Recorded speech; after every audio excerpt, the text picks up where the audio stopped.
What is going down TikTok? I sporadically got the inspiration to go live. It's early. I've been up for hours. I've been up since like 5:45, which is really good. But today it's super chill because yesterday was like crazy raining. It was dark all day. Like I think I saw the sun like one time.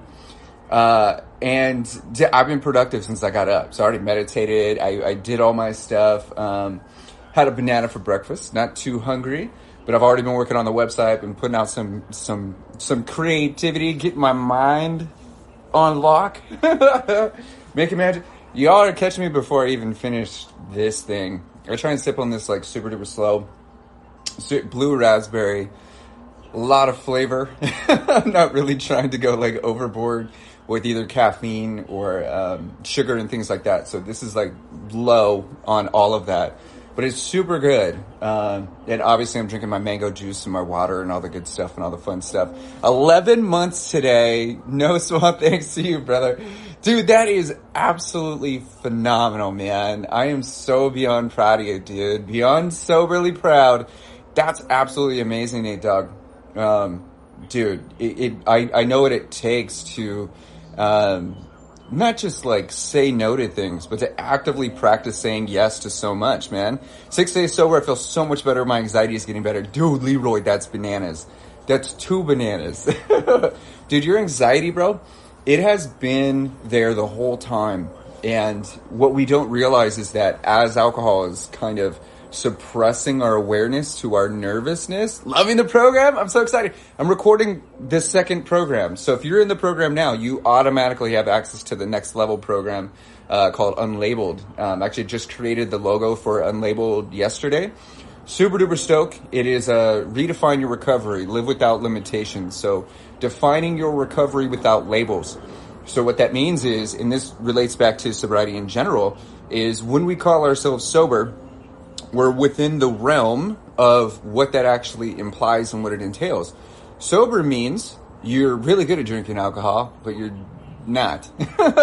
You might prefer to drink alcohol, even though it's been the biggest asshole that you've met. You still might crave it. You might think about it. You're actively in the practice of saying no to alcohol. It's still a part of your life, even though you're spending less time with it. That is sober. The technical definition of sober is not under the influence of alcohol and not drunk.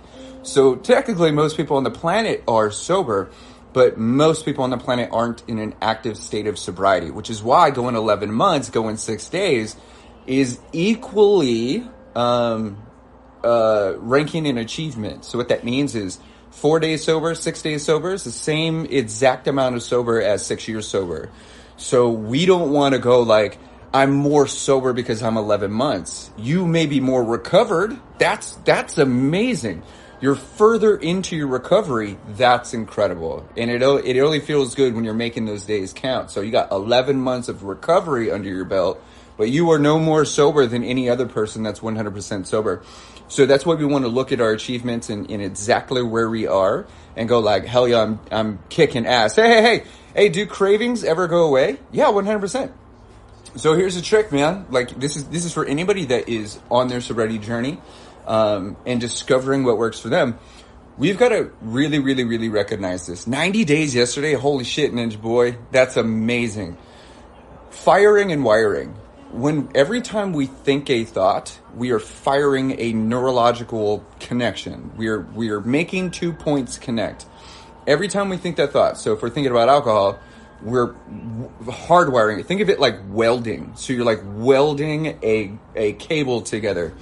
If you've been practiced welding that cable of the thought of alcohol or the feeling of alcohol or the craving of alcohol for years and years and years, or really deeply for a short period of time, you've got a line that is running whether or not you're trying to think that thought or feel that feeling or do that thing. It is there. There's a cable connected.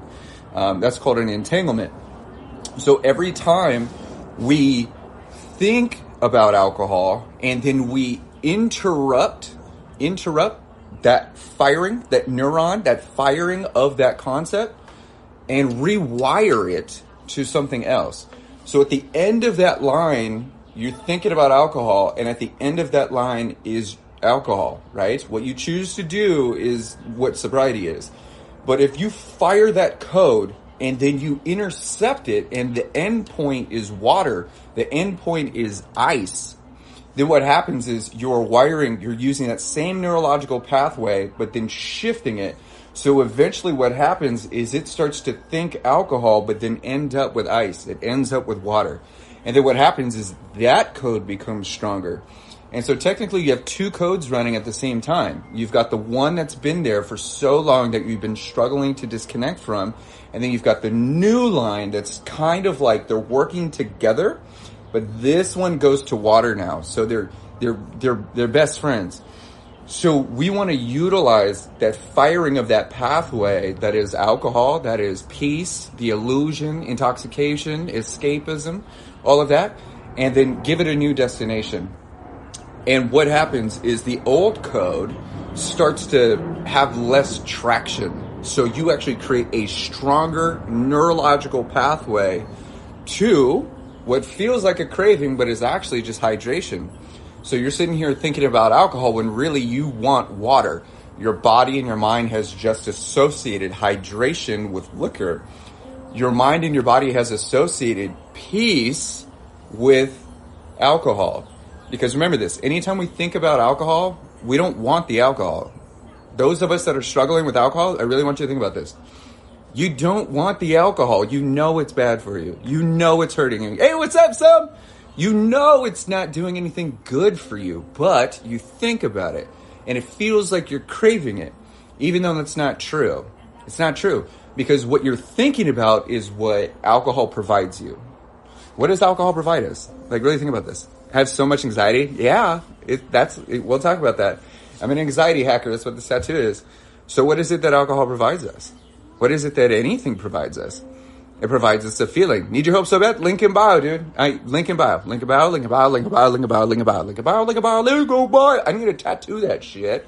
Link in bio. I can't help anybody on TikTok. You got to hit me up on the website, dude.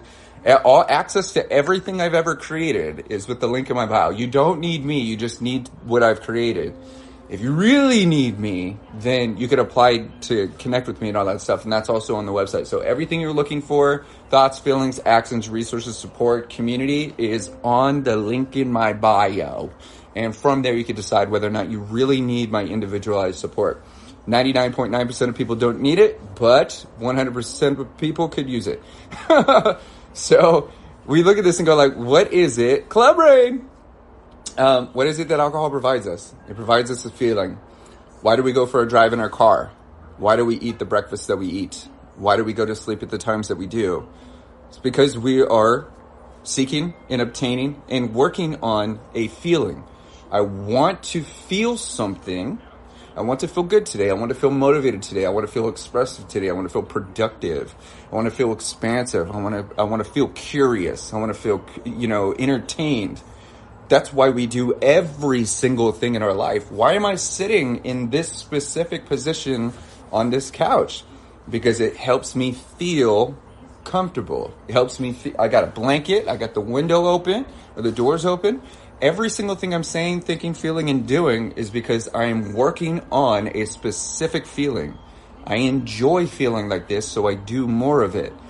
So the trip is we think that the only way that we could be comfortable on the couch is if we drink alcohol, if we imbibe the substance, if we give into we're going to say the channel, the conduit, the reason, the symbol of what comfortable on the couch means. Comfortable on the couch is also comfortable on the floor. It's also comfortable on the roof. It's also comfortable in the back seat. It's also comfortable in a tree. It's also comfortable in the uncomfortable, because comfortable is just a feeling. Nothing has to be perfect for you to be comfortable. But that's what alcohol provides us. We're sitting here going like, I want to be comfortable, so I need to remove the thoughts or remove the feeling, remove the pain, because without all the things that are making me uncomfortable, then what am I? I'm obviously comfortable with all the things that are making me uncomfortable and around, right? But talking about anxiety, you still have anxiety and you're still uncomfortable. You just are completely unaware of that anxiety. So that's the illusion that alcohol provides. Alcohol is sitting here. You look like an actor, but I can't remember his name. His name is Pauly Shore.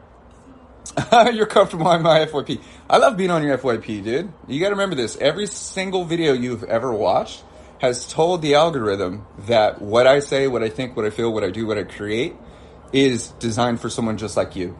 It's not, it 100%. So if my message is appearing, it doesn't mean there's something wrong with you, but it does mean that you could benefit from who I am.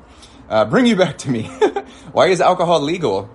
Because it is a $260 billion industry, dude. Check this out. I bet you didn't know this. Did you know for every single dollar sold in alcohol is another dollar of damage caused to society? $260 billion in alcohol is sold every single year. And there's roughly $250 billion in societal damage caused by that amount of alcohol sold. Remember, the whole system is designed based on your pain. Unfortunately, I have to capitalize on that because there's so many people struggling and suffering in silence. 76 million people just in the U.S. alone are struggling with alcohol and think that AA is the only option, and they're just drinking themselves to death, thinking that that's what their life is. It's not true, but the industry must capitalize on the pain, on the anguish, on the misery, on the turmoil, on the trauma, of the sadness, of the disconnect. It is all a part of the system, and it's legal because they need you sick. If every person that was drinking alcohol was drinking it from a healthy place, there would be 76 million people spending, thousands of dollars less. They would lose so much money. But alcohol is a tool. Hey, Ray, what's up, brother? Alcohol is a tool. Happy people drink alcohol in a happy way. Happy people save money. Happy people invest in themselves instead of an illusion. Happy, healthy people invest in solutions, in situations, in opportunities that improve their overall mental and physical and spiritual health, so they're not dependent on the illusion of a painless life. Although pain is a part of life. It doesn't mean you have to be in pain forever. As I say that, my ADHD just kicked in and was like, the reason we hang on to trauma is because we think it's important. The reason we hang on to the pain is because we think we're supposed to hang on to it. Like, we're not allowed to let it go. We're not allowed, love you, we're not allowed to move through it. We're not allowed to grow through it. A part of us feels like we're disrespecting the pain we went through by not feeling bad about it. And we use that to basically induce our behavior. What are my thoughts on Nexotron? Dude, it's a pill. If it's prescribed to you, rock it. But just know, can I work out now that I'm sober? Absolutely, dude. 100%. You want to activate that dopamine, that serotonin, that oxytocin. You want to release those endorphins. You want to get that blood the oxygen into your blood. If you're working out, dude, like, you know what you can and cannot do. Just know this. If anybody's drinking alcohol and going to the gym, you're doing twice the amount of work for like 1/10 of the results that you're looking for. So you're really just stressing yourself out and giving yourself another reason to drink. But if you are sober and your energy is coming back and you're actively in a state of recovery, remember, sober and recovered are not the same. Sober just means you're not drinking. Recovery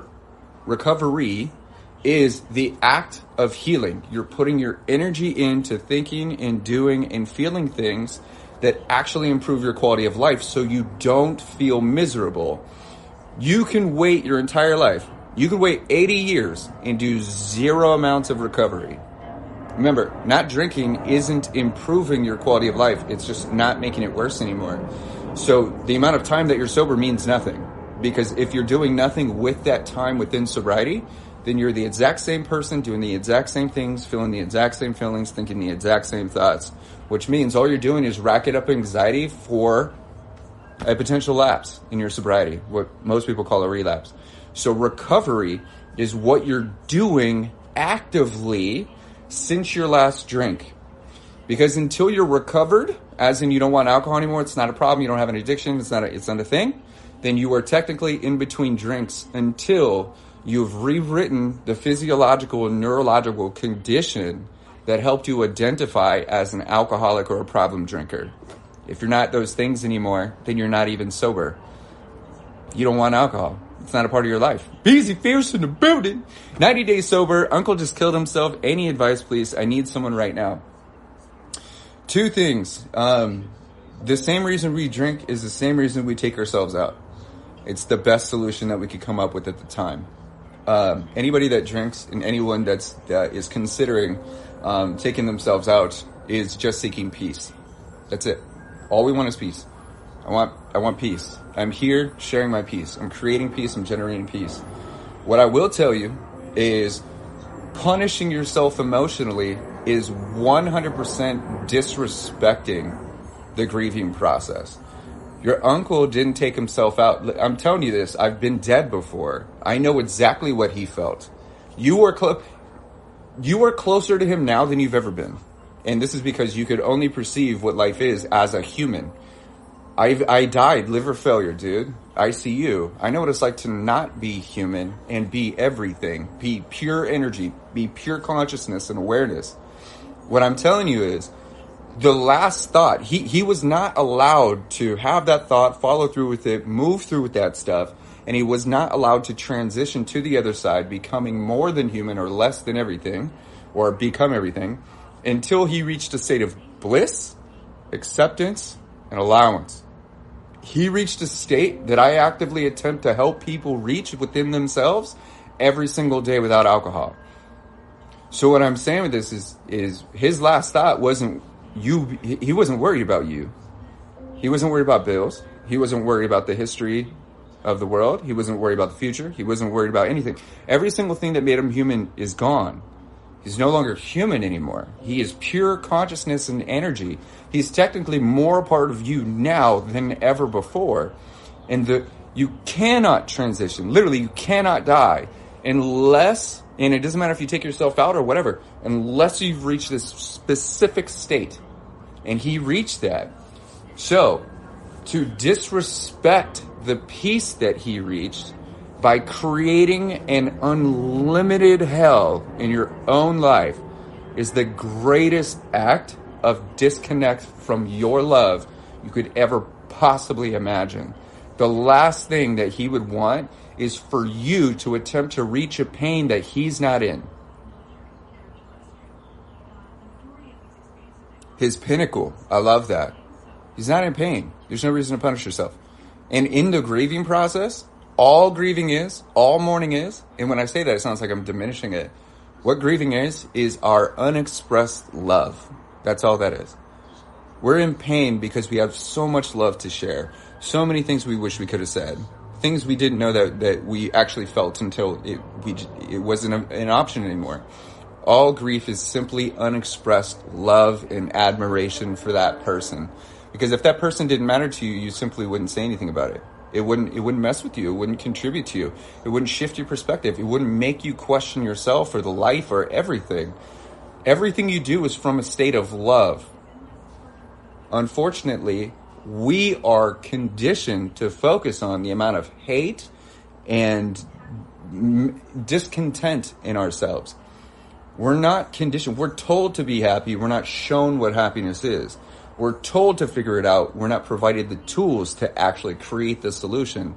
We are told to fix it without knowing what actually is broken. So we're constantly in this state of attempting to repair something that couldn't be further from what needs our attention. I say that to go, all of our emotional distress is because we're not here right now. It's because we're not living in this moment. All emotions is the chemical cocktail of the past. Your emotions don't come from the future. I'm telling you this. If your emotions came from the future, you'd be happy as shit. Because you know that all the crap you're going through ultimately leads to peace and happiness and abundance and gratitude and appreciation and respect, compassion and empathy and all these other amazing, amazing, amazing words. Love. Your emotions, remember, your emotions are a chemical response. Your brain and body being flooded with a cocktail of chemicals that have been triggered by a thought. Alcohol intake is self-medicating. 100%. It's also self-punishment. Remember, medications are meant to fix anything. Like name one medication that fixes something. Fixes. Not the illusion of fixing. Not like Adderall. Like, your thoughts are still there. You're just not paying attention to them. Nothing is fixed. There's no medication that fixes things. There's things that curb the illusion that may herb. You could do that. Like, think of a medication. Like Western medicine, something that fixes it. Take this and you'll be fixed. Maybe there's some antibiotics and things like that. That's still more natural than anything else. But there's no medication that fixes anything. Even Nexeltrone and all these other things, they don't fix anything. They just help you not feel it for long enough that you feel like you may have control over that pain or that thought or that feeling or that emotion, whatever it is. Nothing fixes your depression. There's no pill that fixes your depression. Nothing is broken. There is simply a concoction of chemicals that may be imbalanced in your brain that need to be adjusted. All of that happens from the energy that we put into ourself. So the more we self-medicate, the further away from finding an answer we actually are. Why is it when I feel depressed that the last thing I want is alcohol or drugs? As in, you're saying when you're depressed, you don't want to drink? That's amazing. And that's because you're alive, dude. I would rather be miserable and alive than happy and dead inside.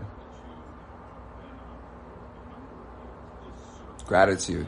I would rather be miserable and alive than happy and dead inside. 100%. The illusion of happiness isn't happiness. You know what I'm saying? So when you're depressed, our bodies, our minds know that if we continue medicating ourselves, that we're not getting to a solution. We know energetically, our higher selves know that we don't need the poison, that we don't need to escape the stuff. Those that are willing to sit with their own emotions are some of the strongest people you'll ever meet. This is mildly off topic, but still on point. There's so much toxic masculinity that I'm gonna say this for lack of better words, the most bitch move I've ever seen is men afraid to feel their own feelings. So they buck up and they have to generate this facade of going, bro, you're afraid of your own emotions. You have emotions about your emotions. If you allowed yourself to feel, then you're giving yourself the permission to actually construct a thought process that helps you move through these so you don't have to feel them every single day. Remember, our thoughts aren't meant to punish us. Our emotions aren't meant to hurt us. They are meant to help us feel the density of what we prefer and what we don't prefer. So if you don't like your mother yelling at you, that's good. You have to know that. You have to be yelled at to know that you don't like being yelled at. But that is not something that we're supposed to talk ourselves into accepting. This is what I say is if you have a belief that isn't working for you, that's not your belief. There's no fucking way that you would choose to feel like shit. Why would you do that? Why would you do that? Leroy, why would you do that? Why would you choose to feel like shit? At what point did we conclude, how did you get to where you are? I put all of my energy into recovery, into being the person that I was drinking to reach.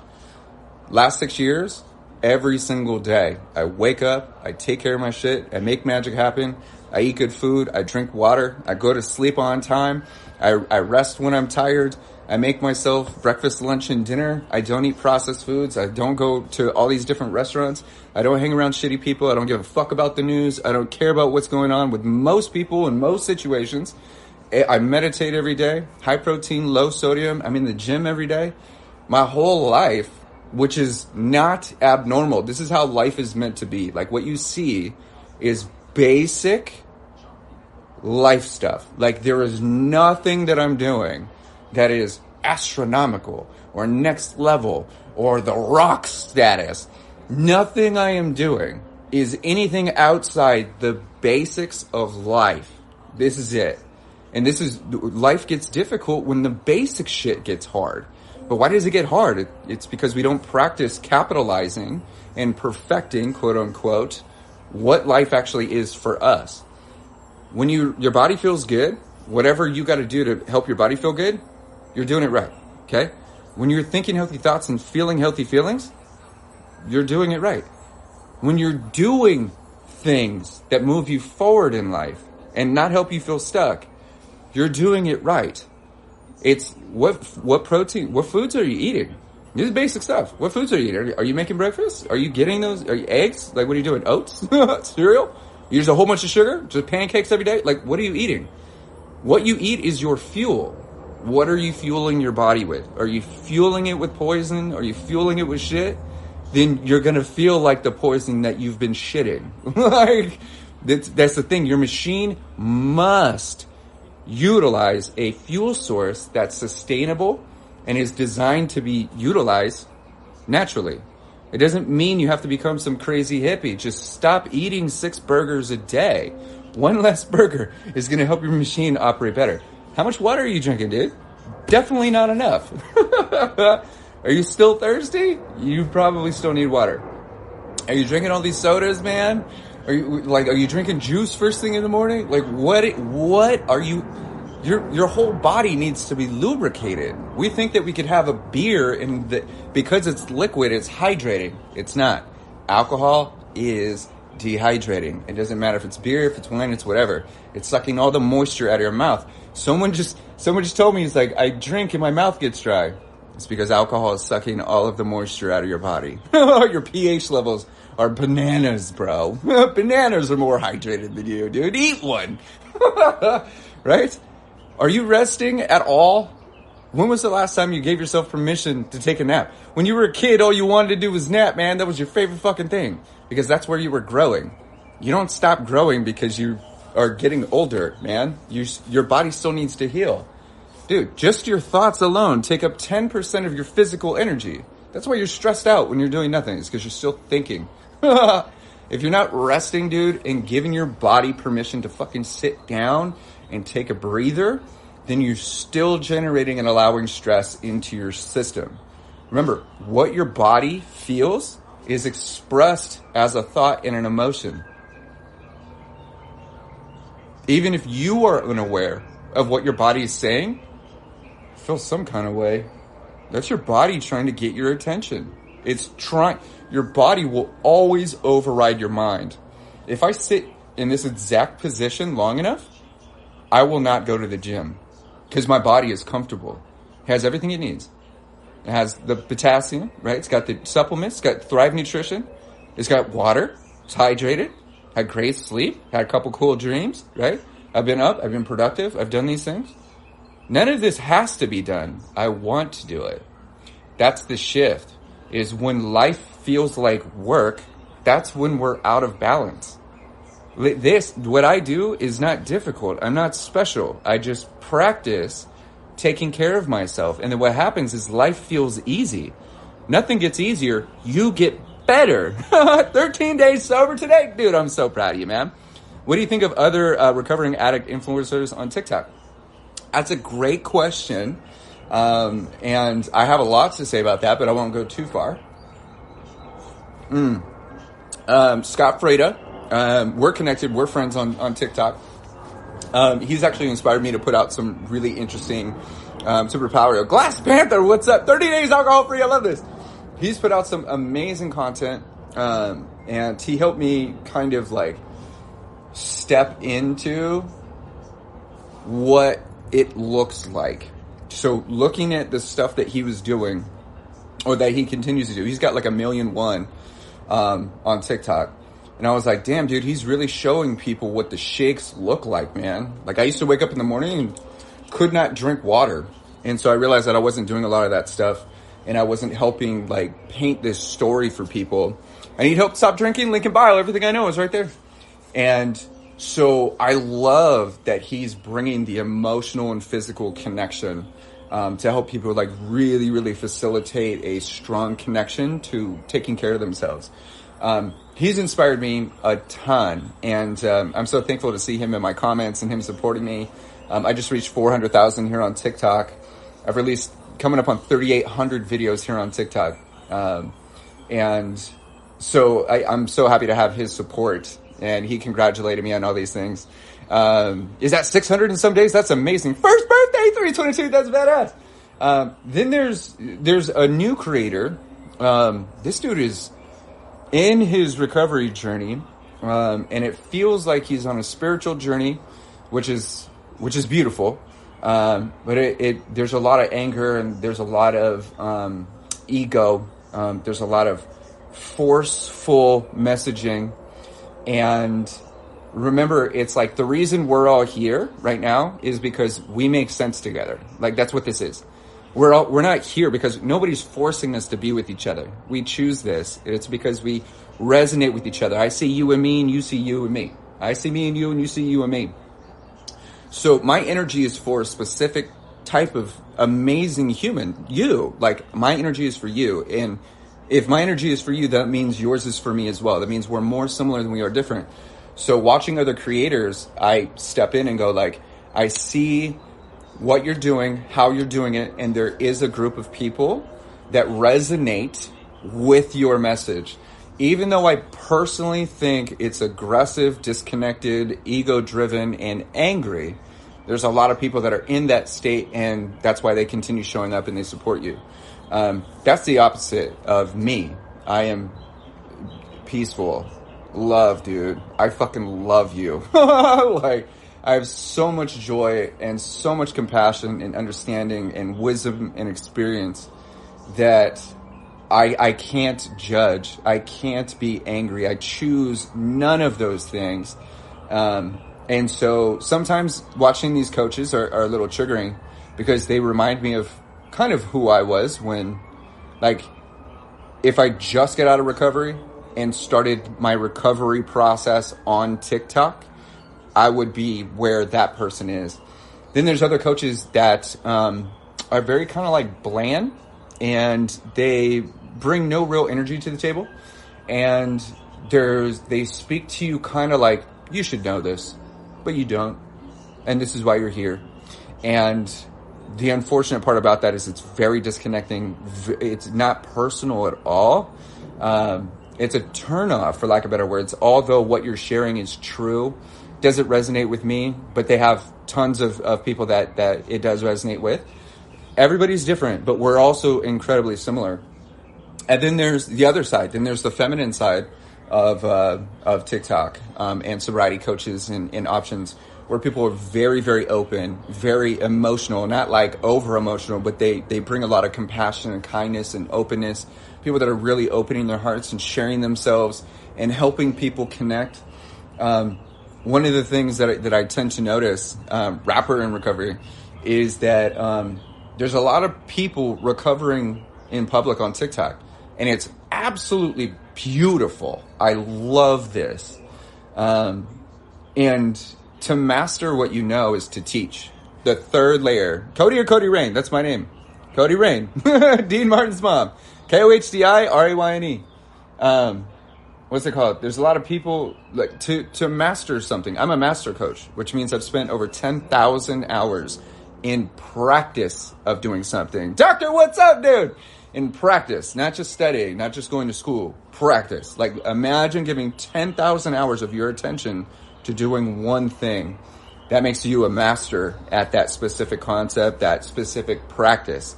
Not studying, practicing what you've learned. So I've put over 20,000 hours in practice of master coaching and sobriety and things like that. I'm a professional.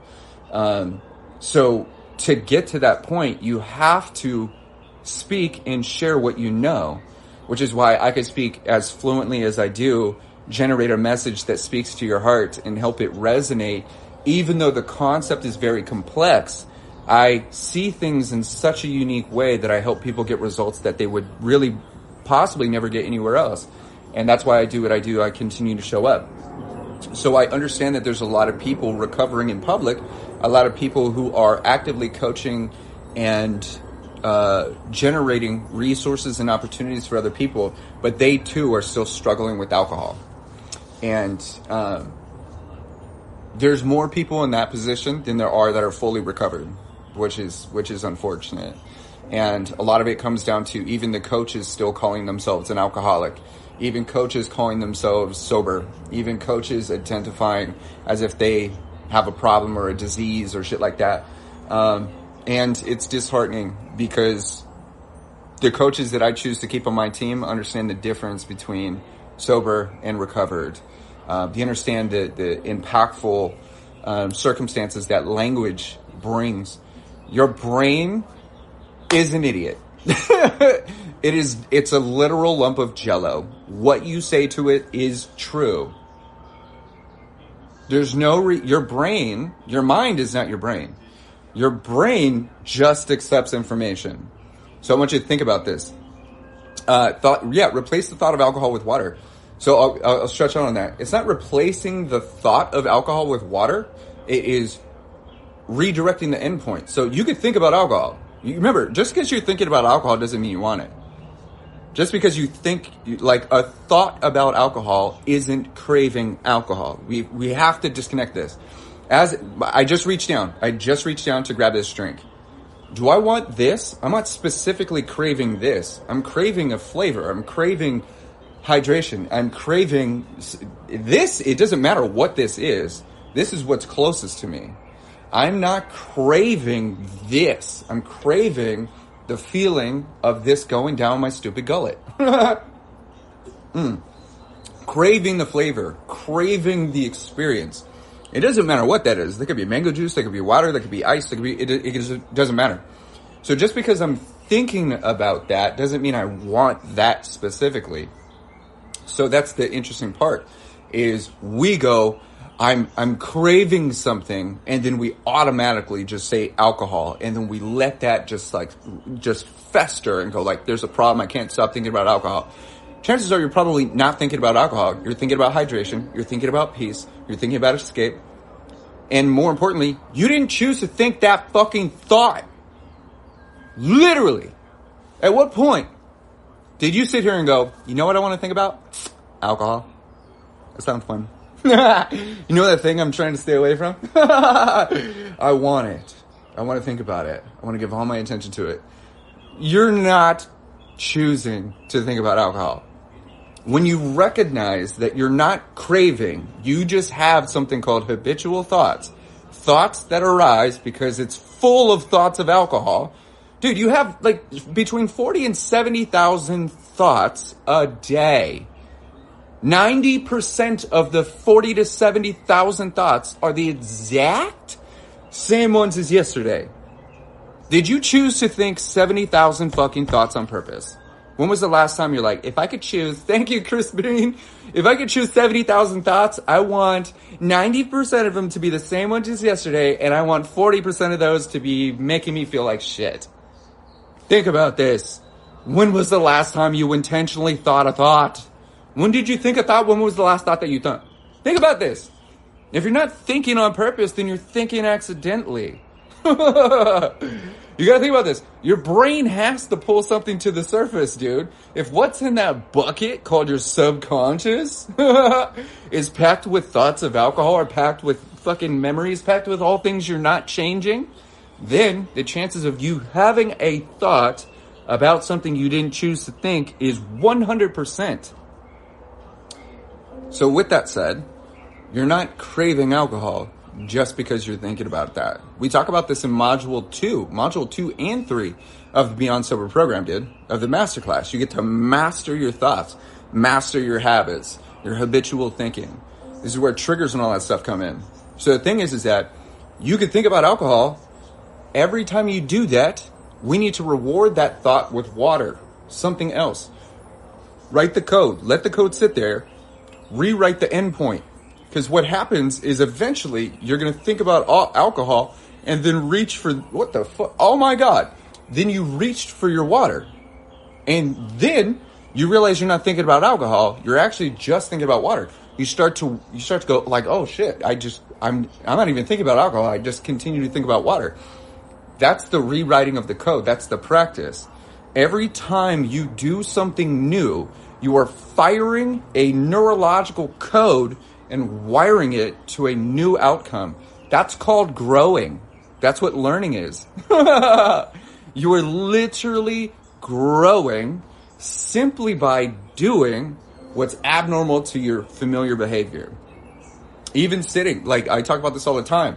If you guys are sitting, I don't know if you're holding your phone or whatever, like whatever it is that you're comfortable with. Like this is how I sit, right? I'll chill like this. Like if I need to cross my arms, I go like this. My left arm on top of my right arm on top of my left. But if I switch this, my arms are still crossed. I don't like this at all. This is not familiar. I don't like this. Notice I'm in the exact same position. Nothing is different. It's just this. It's just this. Look, how there's no difference. I am in the exact same physical position on this couch, on this cozy fucking pillow, but I've switched my neurological programming and I've told myself this is not comfortable. Until I find a way to get comfortable with this, I'm going to want to switch back. That's what I have to do it. I have to sit here in this uncomfortable position until my brain goes, oh, this is normal. This is how, it doesn't matter which way we go. We can go like this or we can go like this. It doesn't matter. Even crossing your thumbs. You cross your hands, move your thumb over. Left doesn't go on top, right goes on top. Nope. Yeah. That is your body telling your mind that something is wrong. Something isn't normal. Something doesn't feel right. Your body is always going to override your mind so it can stay comfortable. If your body is relaxed or feels relaxed, or you are paying less attention to the tension in your body because you drink alcohol, then guess what your body is going to tell your mind? It's time for a drink. It's time for a drink. Time for a drink. But here's the difference. When you're here, it's time for a drink, and you give it something else, in the same way that your body had to get comfortable in that position, is the same way that you're writing a code to go, oh, when we're uncomfortable, we reach for this. Instead of being uncomfortable at that point, you just do that. That's the neurological, biological, physiological programming that is your life experience. It's literally what it is. Because you would never choose to put yourself in an uncomfortable position just so you could do something that's good for you. Eventually, we practice doing these things and we just do the stuff that's good for us. It doesn't. And keep in mind, also on that, I don't have to be uncomfortable to just reach for this. Then I start to realize that while I'm comfortable, I reward that comfortable position with something that's good. Oh, I love that. I love that. Water. Oh, fuck that. Water. That's so awesome. Water. This is super boring. Water. What's happening is you are literally rewriting the neurological pathways that define you. You are acting as someone who does healthy shit. And then eventually, over time, with practice, could be days, could be weeks, could be years, doesn't matter. You got to do it anyway, right? You are just that person. You have to be it until you see it. You have to be someone that reaches for water before you see yourself as someone that reaches for water. It's not fair. There's no such thing as fair. I've seen your videos with drinks in the fridge. How are you doing with that? Drinks in the fridge? Oh, that was in Arizona. There's no, how am I doing with that? Like, so here's the trip is, I'm not sober. I don't drink alcohol. I don't have a problem with alcohol. I could talk about it. I don't have dreams about alcohol. There's no, how am I doing with that shit? I've never had alcohol. 3 months sober, was drinking, at a friend, drinking as fuck drinks, and now I'm finding I'm not wanting them so much. That's good. Alcohol is a literal poison. If your mind or body This is actually the interesting part. So I encourage us all to kind of like evaluate ourselves in this space. Is we're not supposed to want alcohol, right? And most of us that are struggling with alcohol drink it even though we don't want it. That right there is a dependency. So I really want you to think about this. I really don't want to drink, but I do it anyway. That is a dependency. That puts you on the scale, right? I know it's bad for me, but I do it anyway. Because I honestly can't obtain that feeling or that emotion or that state of being without doing the thing that's bad for me. That's called AUD. I don't like the word disorder. It's fucking stupid. Excuse my language. I don't like that we talk to people like that. I don't like that we try and convince people that they have a fucking disease. You don't have a disease. What are you talking about? We treat alcoholism like a disease. And even if it was a disease, we could cure diseases every fucking day, man. Every day. Excuse my language. I know it's early. I'm passionate about this. I want to see you happy. But it's not. You are not a disease. You are not a problem. Our greatest problem that all of us have is the perspective that we use to see our issues with. It's all problems are just perspective. He won't stop yelling at me. Well, it's not that he won't stop yelling at you, is you think you deserve it. The problem is your perspective. The way you're looking at that information is a literal problem. It's a problem. Navy Chief, what up? It's a problem because it's not doing anything good for you. That guy can say whatever the fuck he wants. But your perspective of thinking that it's supposed to be in your life and you are supposed to be the one to adjust your behavior so he'll shut the fuck up or say more nice things, that is the issue. Not that guy, because fuck that guy. Husband wants me to drink, so you have to drink? That's messed up. It's not a disease. How do people with cancer feel about that? I know. But here's the thing, dude. We cure cancer all the time. There's more and more research. I really want you to think about this. Like, really think about this. And this is why the unlabeled sobriety program will be released in the next, month or so. Probably less than that. I'm finishing up the major... I have the entire outline done, and then I got to step into the recording and creating each episode. It's going to be a 25-part series of mental health and sobriety, physical health, with a bonus section of spiritual health and meditation, physical fitness, nutrition, and all that stuff. And I say that to go, we cure cancer all the time, man. There's people who are cancer-free. When people cure their cancer, they do not say they have cancer. They say they're recovered. They are cancer fucking free. Really want you to think about this. We can cure almost everything. Dude, even like AIDS, man. I believe, as far as I know, they have found a cure for that. It's active. It's getting more prominent. But we can't cure addictive behavior. You have a disease? You're broken fuck for life, bro. You're better off if you had cancer. We can cure that. But your behavior? Oh, you're fucked, bro. You're so fucked. You were born fucked, right? Is it alcoholism runs in your family, huh? You are all fucked. You're all meant to just be fucked for life. Forever broken. You gotta be fucking shitting me, dude. Holy fuck. That is absolutely banana sandwiches, man. If your thoughts can drive your behavior and make you sick, then your thoughts are also equal at healing yourself and shifting your entire life into the positive. Am I still in TN? I am. I absolutely love it here. God damn it. So to look at alcoholism, or to look at addictive behavior, or alcoholic behavior, and go, it exists because you are forever destroyed. You have one of the only incurable circumstances known to man. Dude, I watch documentaries every day. People cure their Parkinson's with the power of thought. Thought, meditation, energy, sound, healing. If we could destroy ourselves, then we can rebuild ourselves. Absolute facts. This is why when I go to the doctors, they go well, your blood pressure is just slightly elevated, but you're in perfect fucking health. How is that possible, dude? I've already been dead. I rotted my body from the inside out. I was drinking 30 to 45 shots a day. Dude, my spleen is inflamed. I have stage 4 cirrhosis, an umbilical hernia, surgery on my fucking throat, brain fog, ammonia, dude. I had ascites. I was like 9 months pregnant, man.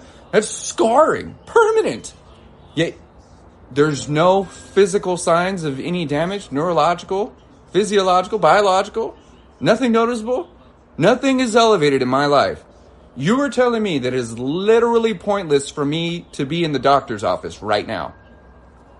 Yep. How? How is that possible? Am I on medications?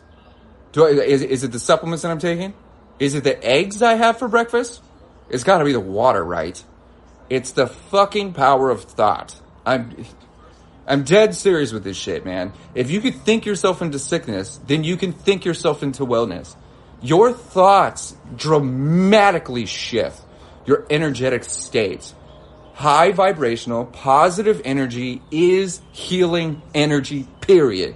This is why it feels so weird to try and think a thought that we didn't choose to think. That's what an affirmation is. You think all these you're like, no, I am powerful. I am not the problem. I simply have a problem. I am not a fucking disease. I am a walking beacon of health. Even though you feel like you have a disease, 1111, you're still training your brain to accept the fact of the truth, that you are a beacon of health and light. You say these things to you because your brain is designed to make it true. Your brain accepts everything. Your brain accepts everything. Your brain accepts everything. Your brain accepts everything. When they say your brain is like a sponge, they're not messing around. Whatever you say, whatever you think, whatever you do, whatever you surround yourself with, whatever you're paying attention to, it is a part of you now. It's a part of you, which is why those that are raised in chaotic environments do chaotic shit.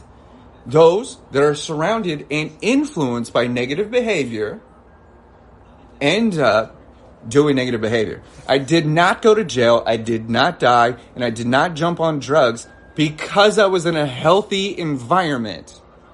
I was heavily influenced, and my brain accepted that data and said, this is what life is.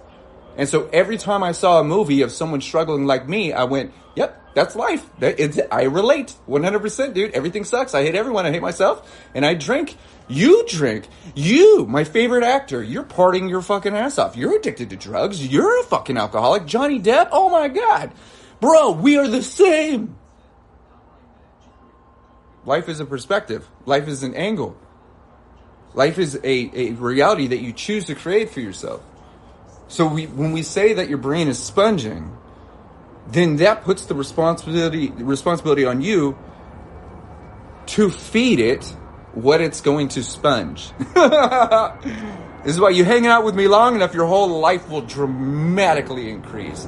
Because every time we hang out, I'm going to be cooking something fucking good for you, dude. You're going to love those eggs, man. You're going to love that breakfast sandwich, right? You're going to love that bacon. You're going to love all that shit. High protein. Hang out with me long enough, you're going to be in the bathroom every few minutes because we are drinking water, bro. It's what we do. A little bit of caffeine, maybe, right? We've got our nutrition on lock, bro. Like, we're going to sleep, bro. Like, you're welcome to stay up, but I'm going to sleep right now because I enjoy being up in the morning. So I'm going to be up at 5 in the morning, 4 in the morning, 6 in the morning, and then I'm going to be meditating. Are you going to be in fucking bed over there just fucking wasting the day away? Or do you want to come hang out with me, sit in my energy, and I'll show you how to fucking amplify your entire energetic force? You are going to feel something new. You're going to think a new thought. You're going to shift your perspectives. The world is going to start to shift because you're changing the way you look at things. It is fucking inevitable. You hang out with me long enough, this is what happens. And it's not just me. I surround myself with other people that do the same thing. They're at the gym. They're on the street. I am attracted, and those people are attracted to me too, right? That's the thing. I want to hang out. We want to be around people like this. You become the average of the 5 people that you surround yourself with. So remember this. If your thoughts and your feelings and your actions aren't in alignment with who you actually believe you're capable of being, if they don't represent the truest version of you at your core, then they're not your beliefs, dude. You would never choose to think that thought. You would never choose to feel that fucking feeling. You would never ever allow that shit in your life if it didn't make you feel good. So why do you continue finding reasons why you deserve to feel like shit? It's because somebody else helped you feel that way. Someone else painted the picture to you and you chose to believe that. And your brain goes, we ain't shit. And so it does what it's supposed to do. Find reasons why you ain't shit. But that's the difference with hanging out with me and people like me, is I'm not looking for all the reasons you suck. I'm looking for all the fucking reasons why you are absolutely phenomenal. Why you are that beacon of light. Why you are unfucking stoppable. This is why my success rate is 100% with people I work with. Is because they step into the state of expansion and curiosity. They become the coach. They start coaching themselves. I give them all of my techniques and my perspectives and concepts and ideas and tools, and then they start coaching themselves. My mission is to become completely unnecessary in your life. That's why the program is as powerful as it is. That's why I have another one coming out. That's why all of the resources are as effective as they are, is because I don't want you to have to rely on anything or anyone but you. Nothing of what I'm doing is special. It's just all the things they didn't want us to fucking know. They don't want us to feel good.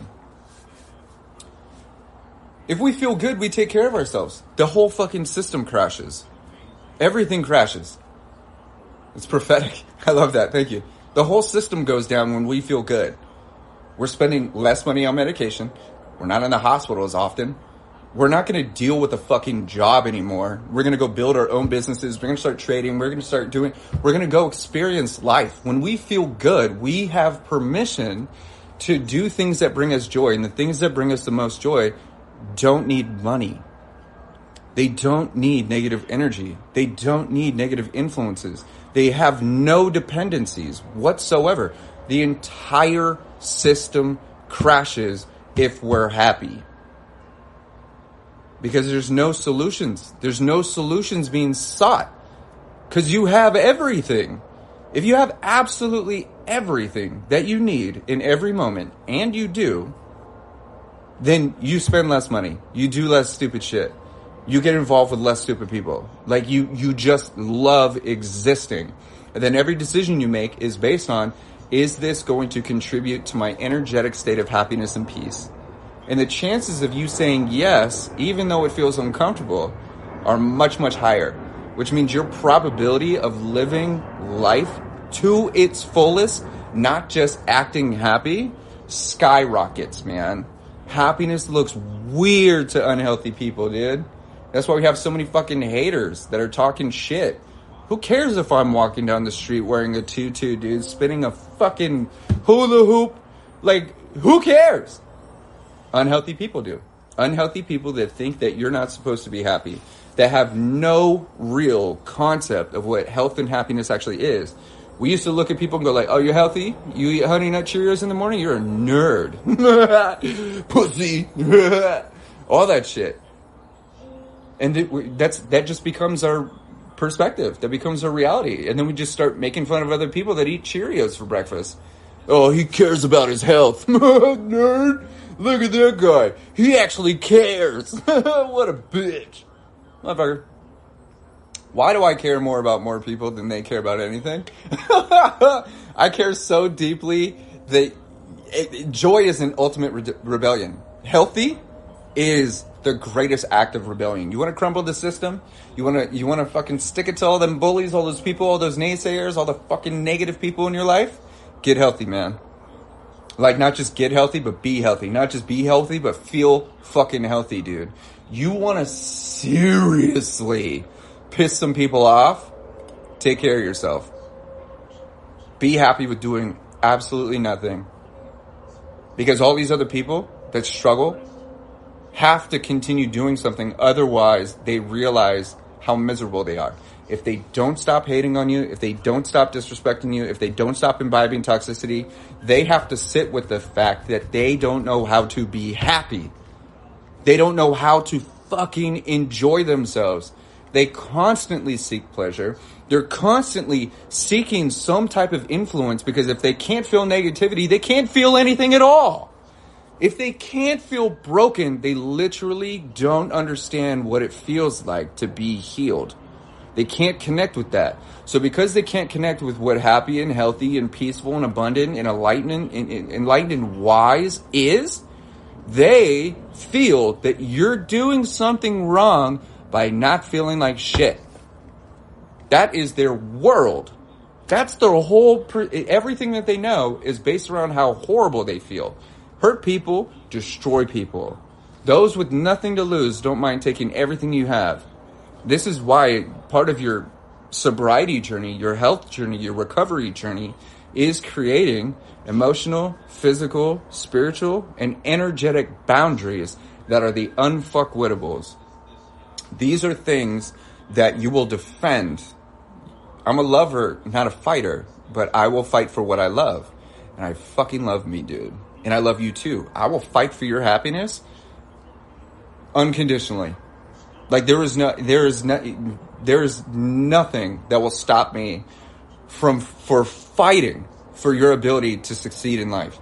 100%. That's why I do what I do. It's because I know that we all deserve to be in this space. We all deserve the health, the happiness, the abundance, the success, the opportunities.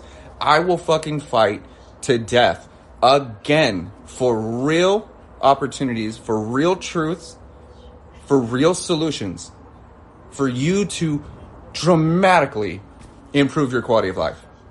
That has to start with me, though. I have to take care of me. So when I'm taking care of me, I am also taking care of you. So when I am not here, I am also designing solutions and angles and perspectives and concepts and tools. I'm aligning myself with people that can add even more value. But I can't force people to care. I can only influence them into a space where maybe caring for themselves isn't such a bad idea. We're all connected, 100%. Maybe if not giving a shit about me isn't the best idea. Is it possible that all the ways I've cared for myself have just made me miserable? And that I've convinced myself that life is pain?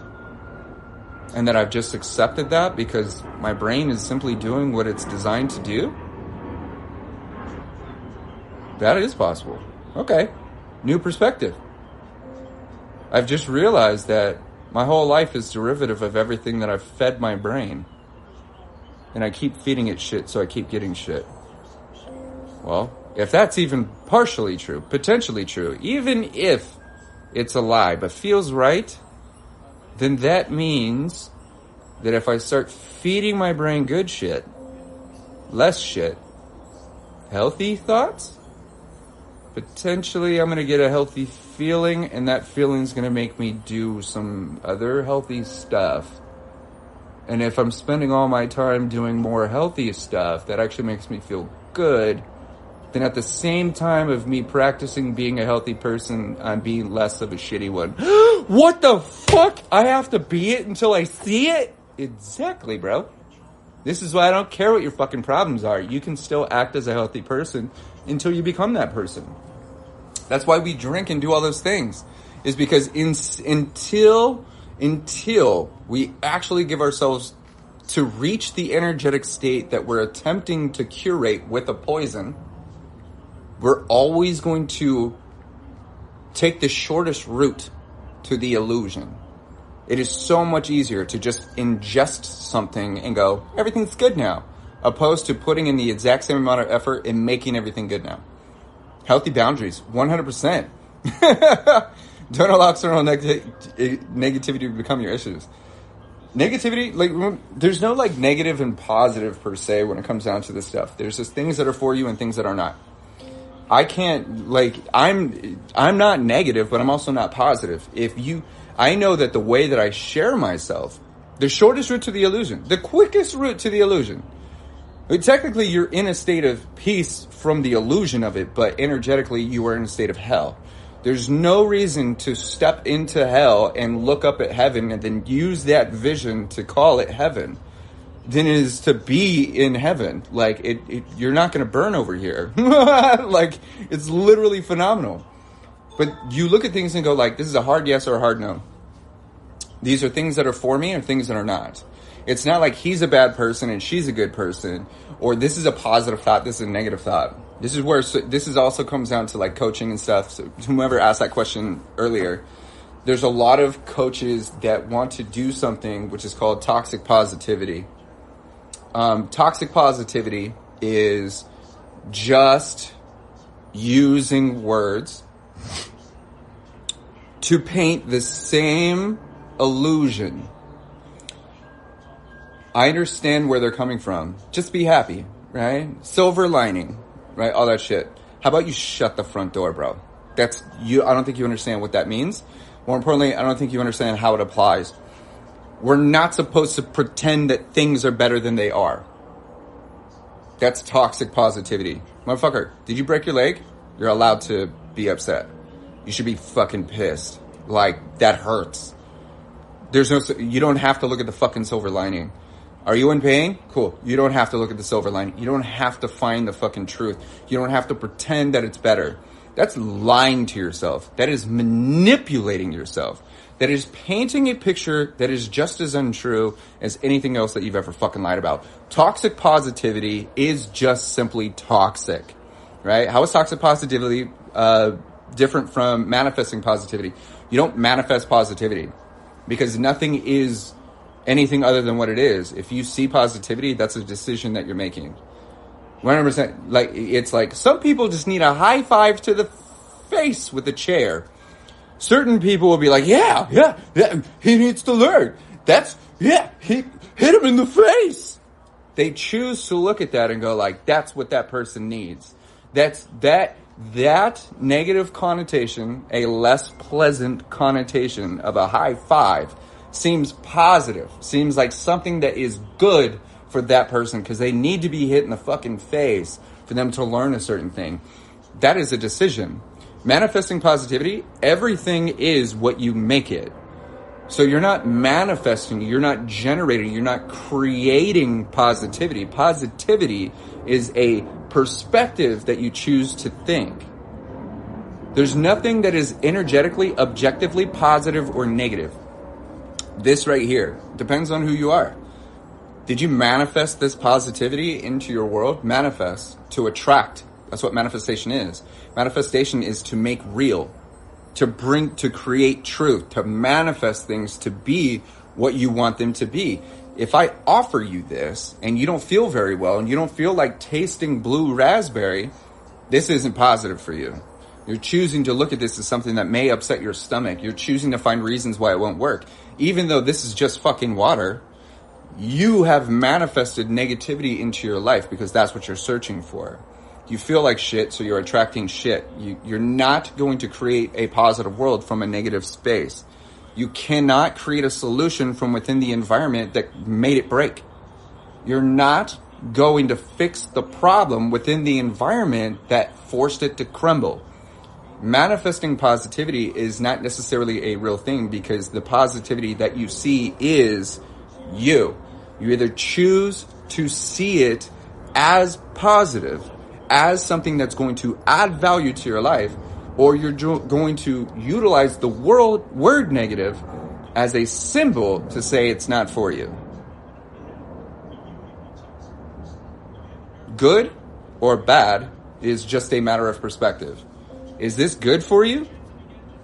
I don't know. It's not bad for you. There's good, there's bad, it's fucking whatever. If this is alcohol, that's bad.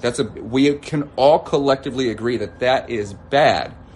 Doesn't mean it is bad because it's good for some people. It doesn't actually improve your quality of life, but used as a tool, it's good. There's no good, there's no bad.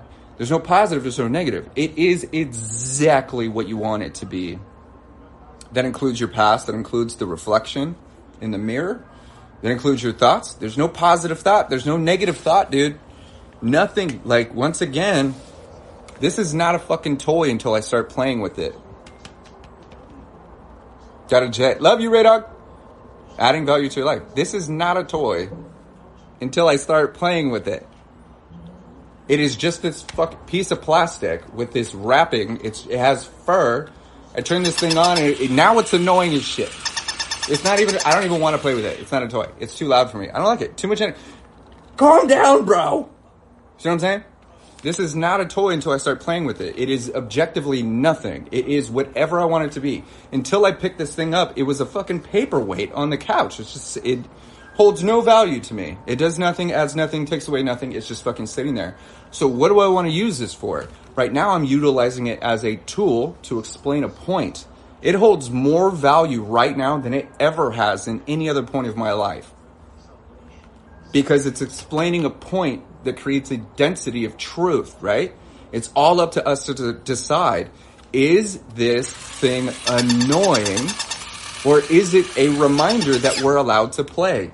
It's entirely 100% up to us to decide what everything is to us. That's your personality. Your personal reality is your personality. So what are you putting in your personal reality? Is it negative shit? Possibly because you practice negative thoughts, negative emotions, negative perspectives. Some people will look at that and go like, you're a negative person. If you're a negative person, I don't even want to hang out with you. I can't save your ass because you're going to look at me sitting here doing nothing and go like, you're boring. Bitch, you're boring. I'm entertained doing nothing. I'm not boring. You're choosing to see my life and my energy as not entertaining. That's your fault. You choose that. You made that happen. Nobody can annoy you. You could choose to be annoyed. The annoying one isn't the one doing the thing. Remember this. This is just information. This is just data. Hey, what's up, dude? Whatever I choose, if I choose to be annoyed, which I do choose to be annoyed because I don't want it in my fucking ear hole all this time. It's loud as shit. I don't want this. I don't like this right now. You're ruining my life, puppy. Okay? I am the annoying thing. I am the annoying person. This is not annoying. I choose to be annoyed by this. It's my fucking fault why I'm annoyed by that. I'm a year sober, but I still crave the oblivion I got from alcohol. You craving peace, dude. Meditate. I'm dead serious. You want the oblivion? You want the infinity of nothing? You want that blackout experience? Put on a fucking eye mask and meditate. Jump into the oblivion that is everything. In the darkness, there is infinite. In that infinite is you. You're jumping into the darkness that is you. So if you're seeking the oblivion, then you're seeking an experience greater than your human experience. That's what meditation is. Your brain is a beacon of fucking quantum mechanics that is straight up connected to the darkest and lightest of everything. That oblivion is where I go every fucking day of my life, dude. I step openly and with a full heart into oblivion every single morning. And then I come out of that oblivion with an absolutely packed heart full of love and gratitude and respect and admiration and curiosity and knowledge I didn't have before. That's because the oblivion that I was seeking with alcohol is the oblivion that I've created for myself with nothing. Remember, dude, what we're experiencing while under the influence isn't because of the alcohol. Your brain is what's doing that with the influence. When you are the influence, then you're simply giving yourself permission to step into the oblivion without any external forces. What you practice, what you feel while you're intoxicated is designed to be replicated without any influence, without any intoxication. When you literally infuse your mind and body with the intoxication of oxygen and positive fucking energy, it is so much greater than your greatest day faded. Your shittiest day as a happy person is your greatest day as an unhealthy person. This is why so many people go like, you're just addicted to life? 1 fucking 100, dude. Like being alive, I can't even possibly explain to you with words how amazing life is. It is so fucking good. Half the thoughts that I have all day long is, this is so good. Even this morning in meditation, I was like, this is the best fucking day of my life. It's also the worst day of my life. It's the only day that's ever existed. The past isn't real, dude. It's gone, bro. It's gone. It's only now. And what I'm doing right now is making me excited about the future, because if this is how I feel today, then I can step into the predictability of tomorrow. I know for a fact that what I'm doing right this second is already making tomorrow fucking incredible. So I get to walk in the energetic state of knowing that everything that I am doing, we're all part of God's spark. I love that 100%.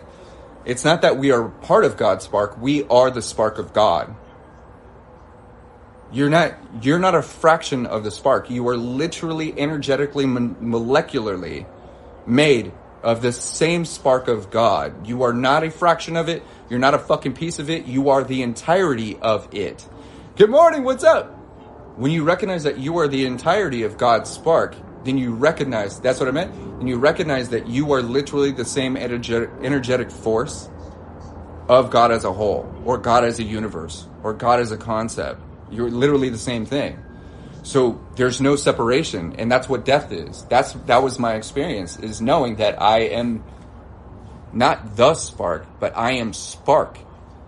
I am not the energy, I am energy. I'm not the same, I am same, identical in all aspects. The only thing that separates me is my conscious awareness of my abilities. I don't know what I don't know, but I do know that I know everything. And if I know everything, then that's what an epiphany is when I realize that I just understood something I've always known. This is why I have autism, probably. I got probably a little touch of the tism. I got extreme ADHD, which I fucking love, dude. Everyone's so sad about their ADHD when they don't practice thinking. Like, they just let their thoughts happen to them. Which is why I teach that module in Beyond Sober. You got to practice thinking. You got to intentionally think your thoughts. Because look, dude, I'll tell you this. Think, like, how many new thoughts do you have a day? New thoughts. Damn, I never thought that shit before. Almost 100% of what we do all day long doesn't require us to actually think a thought. What's up, Caesar? What's up, baby? Hey, if you guys didn't know that I am an international best-selling author, the man, the fucking legend, just walked into the building. Caesar Espino. You see this amazing gentleman right here?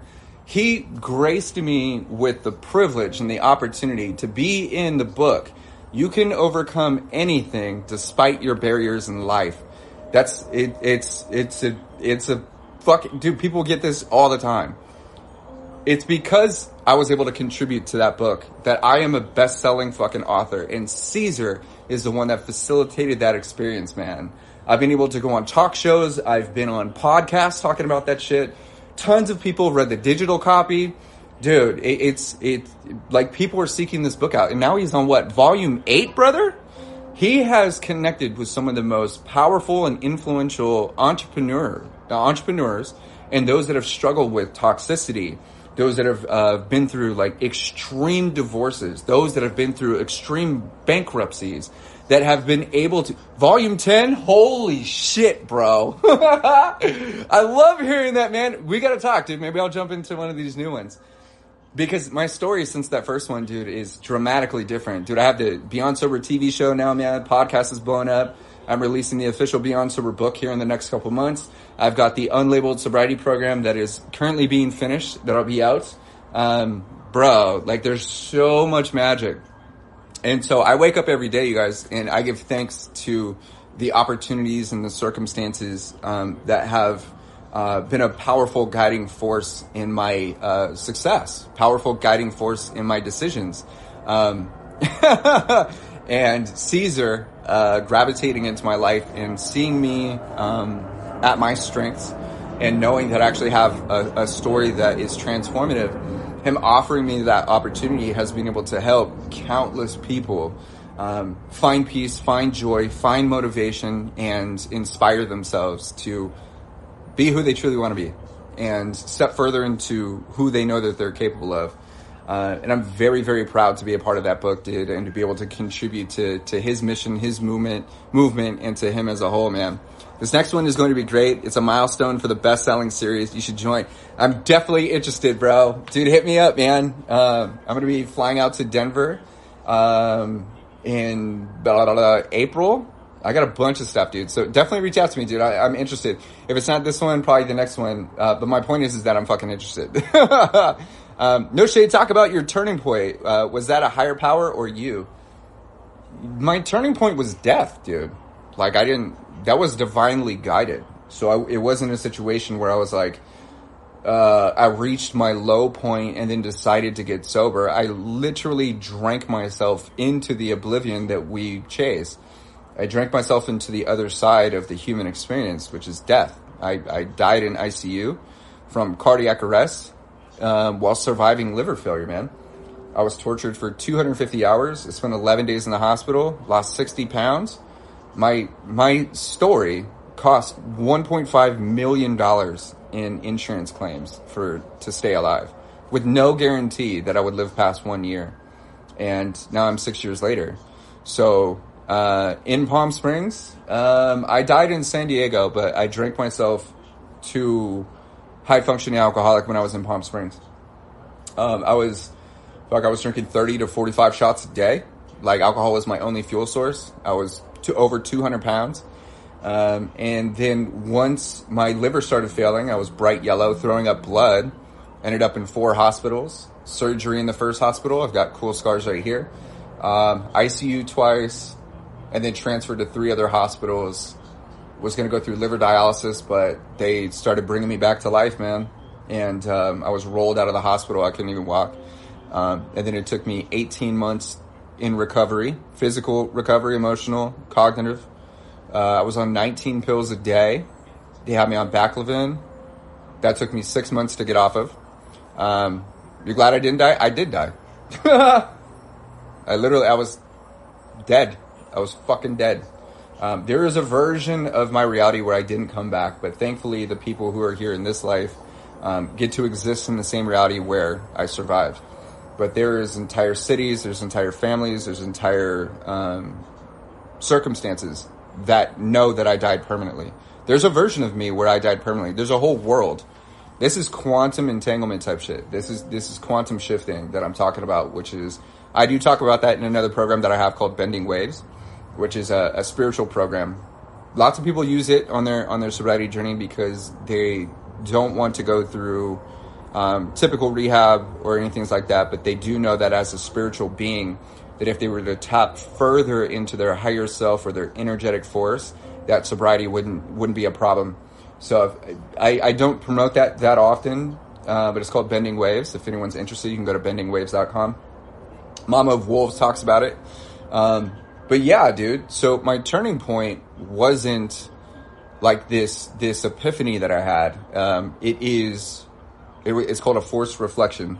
And there's only 4 times that people actually make a change in their life. And the first one is when they've acquired enough pain that they have to fucking change, dude. When they have been through enough pain, they felt it, they're done with it, that the only solution that they have is to do something different. So that was me. I finally felt the torture, I felt the pain, I felt the misery, and I died. And so I decided to continue the shift into becoming this person after that. Then there is people that learn enough that they can. They've learned enough. This is why I continue to show up. You learn enough about you to go like, oh shit, my perspective has changed. I've learned enough. I know that with this perspective, that if I do these things, that I will get these results. So that is study. That is practice. That's continuing to show up, right? Hey, Seth, what's up? And so I've learned enough about myself, about my circumstances, or about the world to where I can actually start making moves, right? The other one is when they see enough that they're inspired to do it. This is why I continue talking about my story, showing up, showing you what happy and healthy looks like. This is why I go to the gym. This is why I do the stuff that I do, is so you could hear the story, you can pair it to the face, you could contrast it against yourself and go, if this guy died and I'm still alive, If he drank himself to death and then figured it out, I'm nowhere near death. I'm inspired to make a change. I'm inspired to do something. You've literally changed my life. Hey, dude, I give you permission to change your own life, and I'm proud of you, Seth. Dude, you did this. And then the last one is when they receive enough that they're able to. When an example is, I've created the program for you. You take it. You have it. I've written the articles. I've released the videos. I've created the opportunities. I give it to you, or you have it, or you obtain it, whether it's support, whether it's community, whether it's a book, whether it's a podcast, whether it's a show. You receive enough. You actually have the tools. When you have the tools, you go, oh shit, that was the missing piece. Now I know that if I just show up, use these tools, I'm able to make the necessary changes in my life. So pain, inspiration, learning, and tools is when either all or one of those are obtained by any one of us, we actually put the effort in to make those shifts so we don't need to use those tools and resources ever again. That's what recovery is. That's 100% what recovery is, which is why if I just focus on the alcohol, if I focus on the toxicity, I'm eliminating all of the reason why you matter and why these changes are important to you. We do things for specific reasons, and we hang on to things for even more specific reasons. I smile every time I see your face. I smile every time I hear the fact that you smile every time you see my face. It's infectious, I'm telling you. I'm so glad. I give up. So, you know what's funny? I always see that. I always see like the last message. You've probably been saying a bunch of shit that I haven't been looking at. Let me see if I can scroll back through here. I hear, I give up. What else? Do I see anything else that you've been saying? Nope, I don't see anything else. So once you give up, you have everything you need. When you stop fighting all of the reasons why you think you don't have what you need and you just go like, I give up, then you literally unlocked everything. But if you give up, you can't lose anything else. You can only gain stuff. Once you've lost everything, you're free to do anything. So if you give up, awesome. I'm excited for you. What are you going to do next? Are you going to sit there and wallow in the fact that you have everything now? Or are you going to continue finding reasons why you don't have enough? The only reason we give up is because we're tired of fucking hanging on. We're supposed to give up on the shit that isn't working for us. This is why people come through and be like, you're a quitter. The strongest people you ever meet know when to let go. The strongest people you will ever fucking witness quit what's not working for them. When are you going to do in Denver? I'm going to a Thrive conference. If you guys don't know what Thrive is a nutritional supplement that is fucking revolutionary, dude.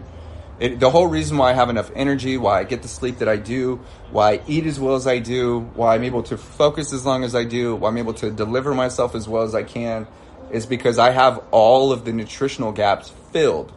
Like my body isn't missing anything. And so Thrive Nutrition, hey, thank you so much, Mel. Thrive Nutrition is a couple supplements that I take in the morning, just like any other multivitamin, that fills the nutritional gaps that we just don't even know are there. My favorite way to explain it is when I was in the hospital, you're 6 weeks over? Fuck yeah!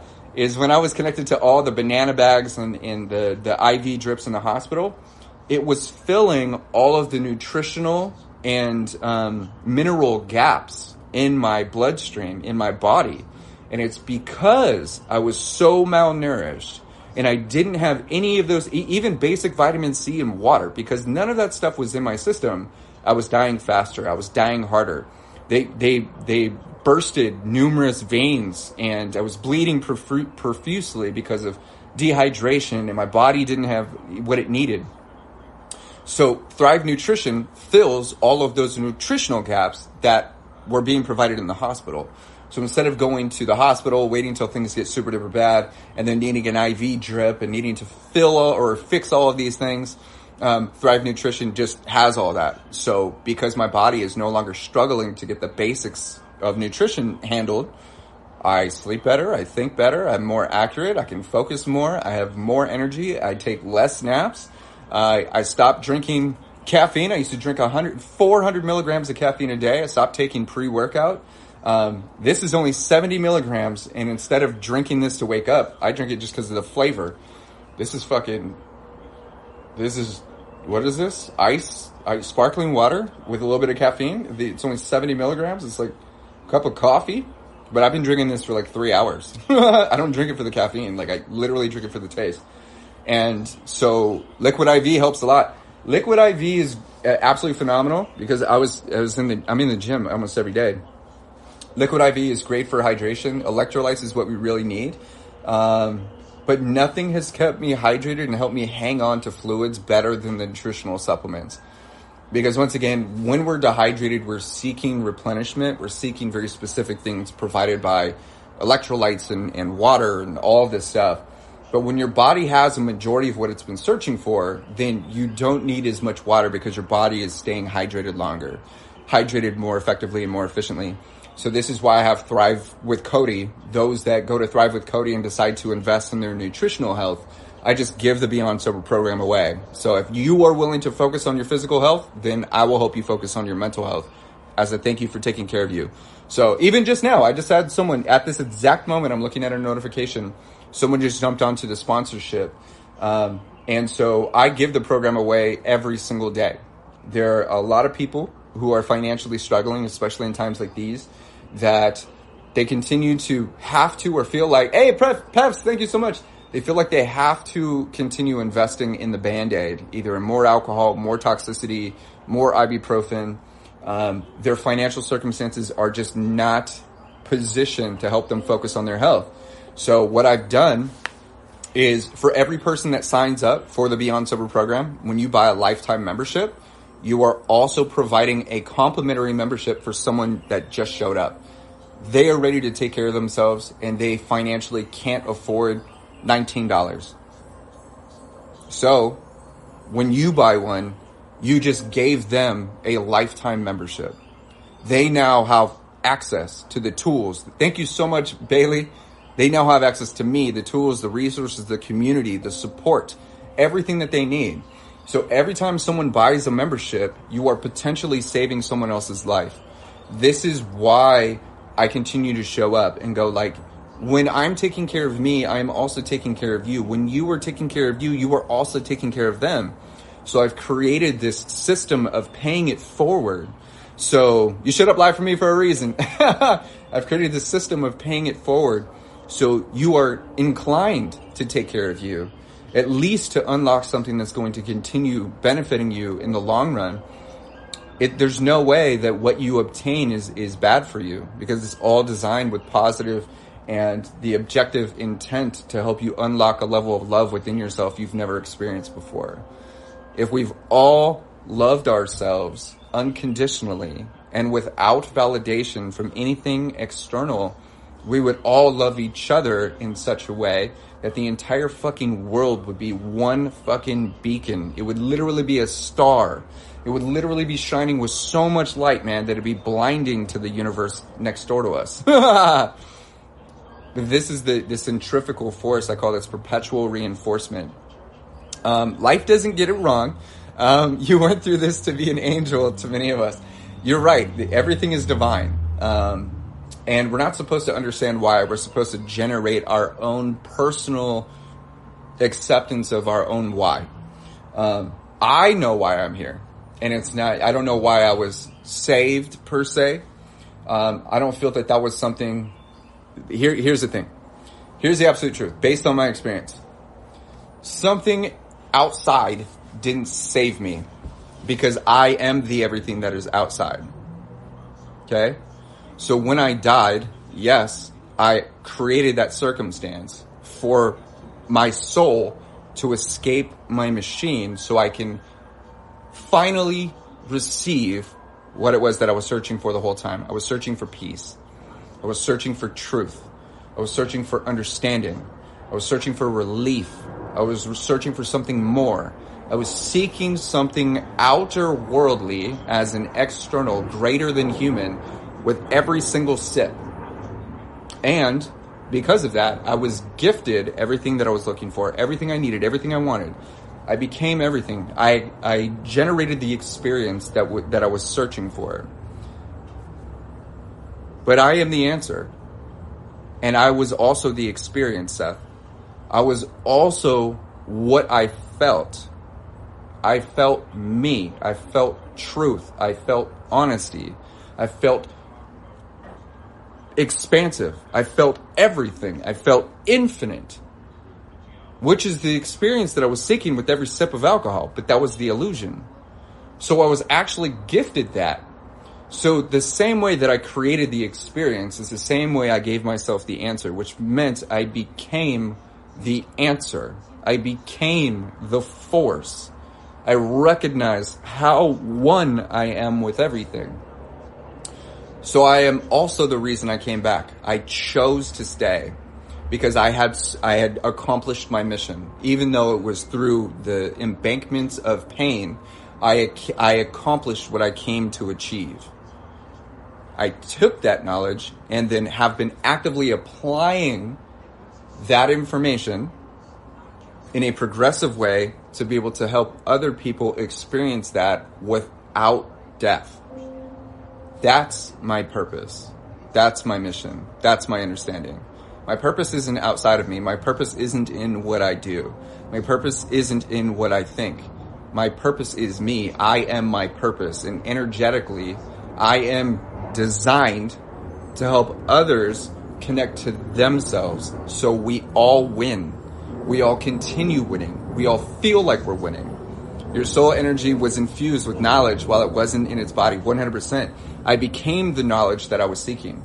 And that infusion is the indescribable part. Because I know, and this is where energy comes from, and this is why I talk about intent. Doing nothing with purpose. Sitting with intent. Not seeking things outside of yourself. Creating circumstances, thoughts, feelings, and taking actions that contribute to the infinite feeling that I was gifted. You definitely impacted me 100%. I love that, man. I absolutely love that. And the trip is my purpose, my mission isn't to like change you. It's to influence you from a state of truth. From a state of absolute. It means that I'm not specific. I'm helping you individualize your own world so it works for you. This is why other programs and other tools are focusing on the human. The human parts of you is what's struggling. The energy parts of you is why you're here.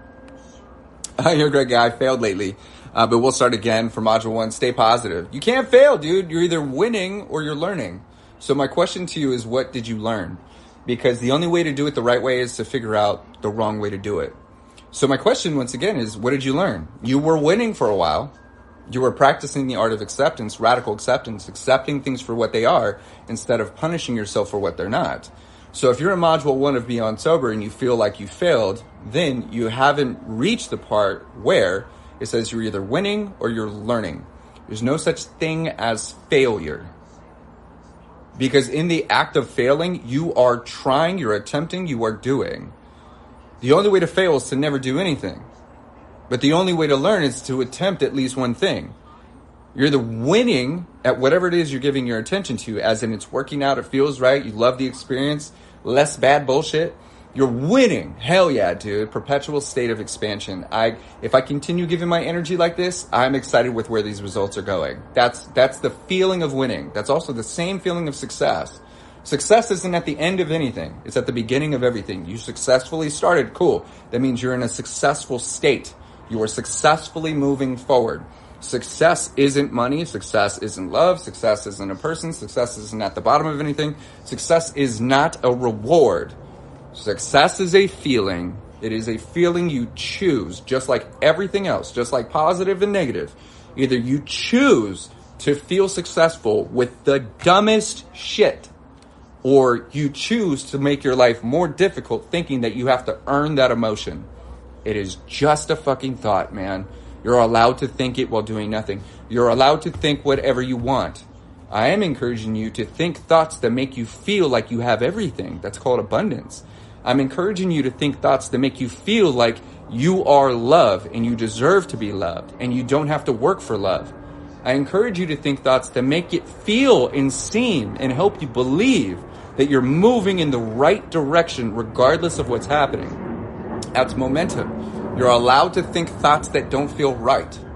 You're allowed to create emotions and feel things that are out of nowhere.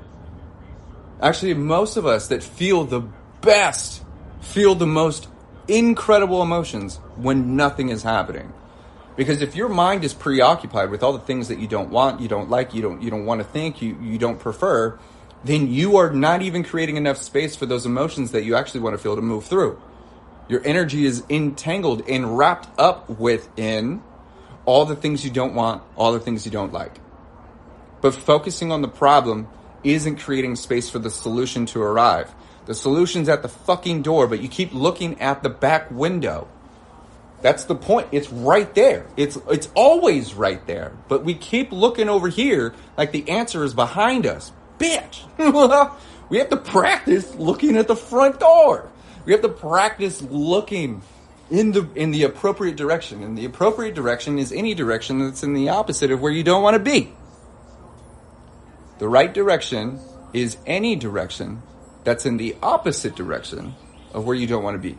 Cactus, what's up, dude? The right decisions, right, is a perspective. I've never seen it from that point. Epiphany moment. You see what I'm saying? Sobriety and mental health is simply a collection of epiphanies that you've had since your last drink. This is it. This is it. Every single time you realize something. Hey, girl, I'm going to ask you this. Did it feel like you just learned something? You just said you had an epiphany. Epiphanies don't feel like you learned something. You made a connection. You connected something you already knew. You didn't learn something just now. You realize you've always known that. That's why it's a light bulb moment. You're sitting here going like, what the actual? I knew it. What? Where did that come from? It was always there. You've put yourself in such a state of reception, which is why we take programs and do courses and all that stuff. You're in such a receptive state right now through your own choosing and own activation that you literally just had this spark, God spark. Boom! Holy shit, I knew this. Why do I know this? This feels right. That's an epiphany. Learning something is something that you're actually trying to study. You're trying to figure it out. You're trying to make it make sense. But an epiphany is something that you've already known. You just realized that it was always there. That's why when I focus on sobriety and mental health, when I'm working with people one-on-one or people are taking the program online, the way I'm saying these things, the way I'm delivering them is meant to help you discover what you already knew to be true. It's because I'm speaking to the higher version of you. I'm speaking to the person that continues to move you forward. It's that little beacon of hope. It's that little tiny light that goes, you've survived everything. Why wouldn't you survive this? It's that thing that makes you go like, dude, I'm excited to do this thing. Or one more positive thing, one more thought, one more feeling, or whatever. I always knew, but kept moving it to the back burner, never put it to practice. You see what I'm saying?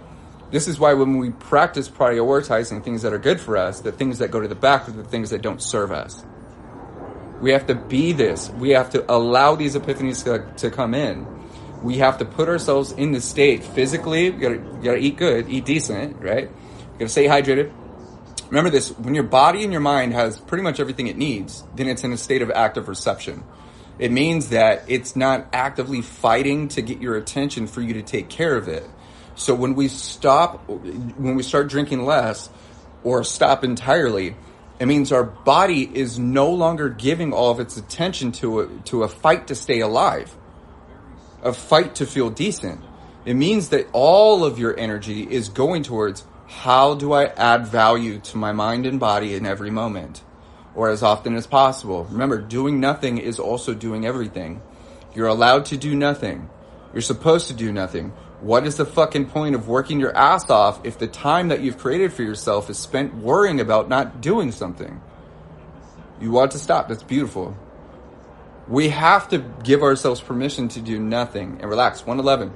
We have to give ourselves the respect and go like, I don't have to be doing all this stuff all the time. I'm allowed to sit pretty and do nothing.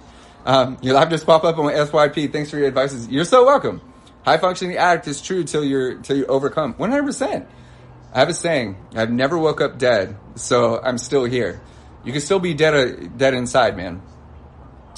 Which sucks. I lived there for a long time. Love you, TikTok. This is my first day sober. What? That's so amazing. I'm so excited for you.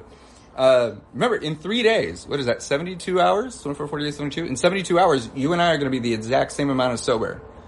100% sober is 100% sober. You can't get more sober than sober. So this is why we don't wait for 30 days. We don't wait for 6 months before we celebrate. If you go to the doctors in 4 days and they run your blood tests and all that shit, they're going to be like, guess what? Zero traces of alcohol. That means you are back. You are back to the exact same amount of sober you were before you had an issue. Before the last time you drank. This is also why you can't lose sobriety, dude. You could only rack up more days. But if we're not doing anything with those days in sobriety, then we're just adding up days we may lose with a potential lapse in your sobriety. And on that note, let me say this, dude. I didn't talk about this. 2.5 years? Holy shit. I didn't talk about this today. I thought it takes your brain a little more time. Your brain has all the information. If you read a dictionary, if you're watching a documentary, it doesn't matter what's in you there. The information is in your brain. It's constant. Trust me, you've been looking at this trash can.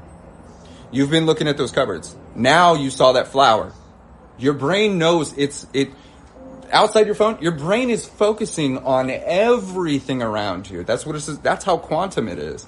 11 million bits of information is going into your brain every single second. You know the information. Where you consciously become aware of what's back there is what happens in your recovery. When you practice thinking, 4 years sober, hell yeah.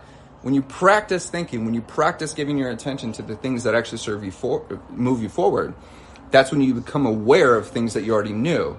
So remember this, your environment is what shapes your state of being. I'm in a peaceful state. There's no bullshit. There's no dogs running around here. I don't have any cats. I'm going to change. There's birds over here. Okay? I'm safe. Cactus, I'm safe, bro. The birds are chirping, right? Right? There's no bullshit. But where I'm going with this is what you put in here reflects into your environment. This is where sobriety becomes this really interesting space where there's too many people, too many coaches that are saying you have to say no to alcohol. You have to fucking blah, blah, blah. You have to do this. You got to develop the discipline. You ain't shit if you don't. You see what I'm saying? That's not what it's about. Saying no is derivative of willpower, okay? Most of us, when we're on our sobriety journey, we are finding ourselves having to say no to alcohol. We're using our willpower. I can hold out long enough. I can hold out long enough. I can hold out long enough to where I don't crave it. The longer I go, the less I'm going to crave. The longer I go, the more sober I am. Not fucking true. This is not true. It's not true. It's not true. It's not true. Your length of time not drinking doesn't determine whether or not you're going to have a drink again. This is why the pink cloud is the pink cloud. I haven't drank for 30 days. Now I feel so good enough to drink. You haven't practiced not drinking. You've just been practicing saying no to alcohol. You haven't been practicing saying yes to water. You've just been saying no to alcohol. So now it's really easy for you to say no to alcohol, but it's no easier for you to say yes to water. You're the same exact person looking for an excuse to drink. Looking to find reasons why you're fixed. Looking to find reasons why you're healed. Looking to find reasons why you don't have a problem. So we drink. Nope. Problem's still there because you're the same person. You've done nothing about your recovery. You just took the distance between feeling like shit and said you feel good now. You are at 0 point. Just because you don't feel bad doesn't mean you feel good. In contrast, feeling like shit all the time and being here, this is a fucking vacation. But no, when you get back to 0 and you go, oh my God, I feel so good. I must be healed. I'm fine now. I fixed my body. Have you? all of the thoughts, all of the feelings, all of the actions, all of the codes, all of the neurological processes, all the biochemical responses, all of the actual formats that define your every movement are still 100% intact. And the only way that they're going to be efficient is if you do what they were designed around.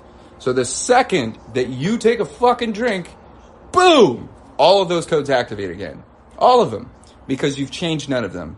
This is why time is punishment, dude. There's no point in counting the days unless you're making those days count. Because every single day, you're not actively working on shifting into someone that doesn't actually have a problem. You are racking up another day that you may convince yourself you're going to lose. Sobriety is anxiety. Sobriety is anxiety. Sobriety is anxiety. Recovery is permanence. Sobriety is anxiety. Recovery is permanence. When you are recovered or in an active state of progressive recovery, you are working on permanent sobriety. Permanent sobriety is a reflection of how happy and how fucking healthy you are.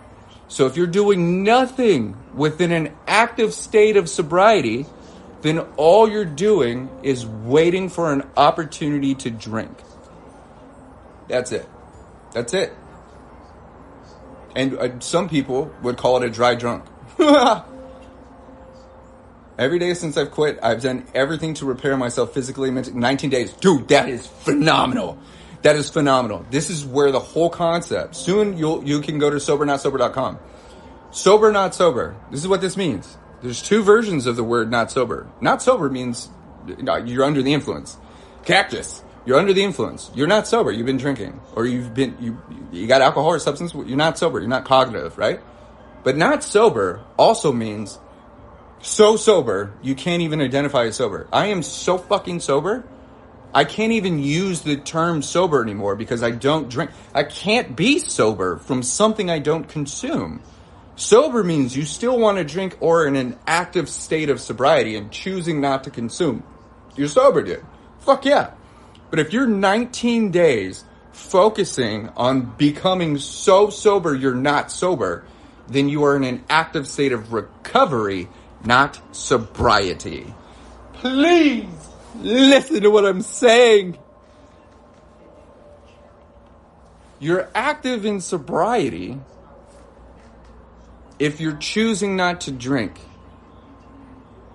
You are active in recovery if you're focusing further than not drinking. You are actively putting energy into healing the thoughts, feelings, and habits that lead you back to drinking. Recovery is the goal, not sobriety.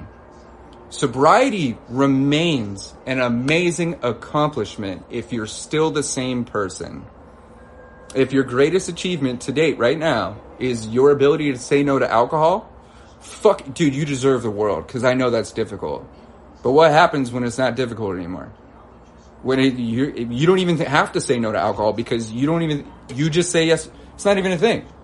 You can look at alcohol. You can look at all your friends. You can go to the bar. You can hang out. You can do all this shit. You don't drink. You don't drink. You don't drink.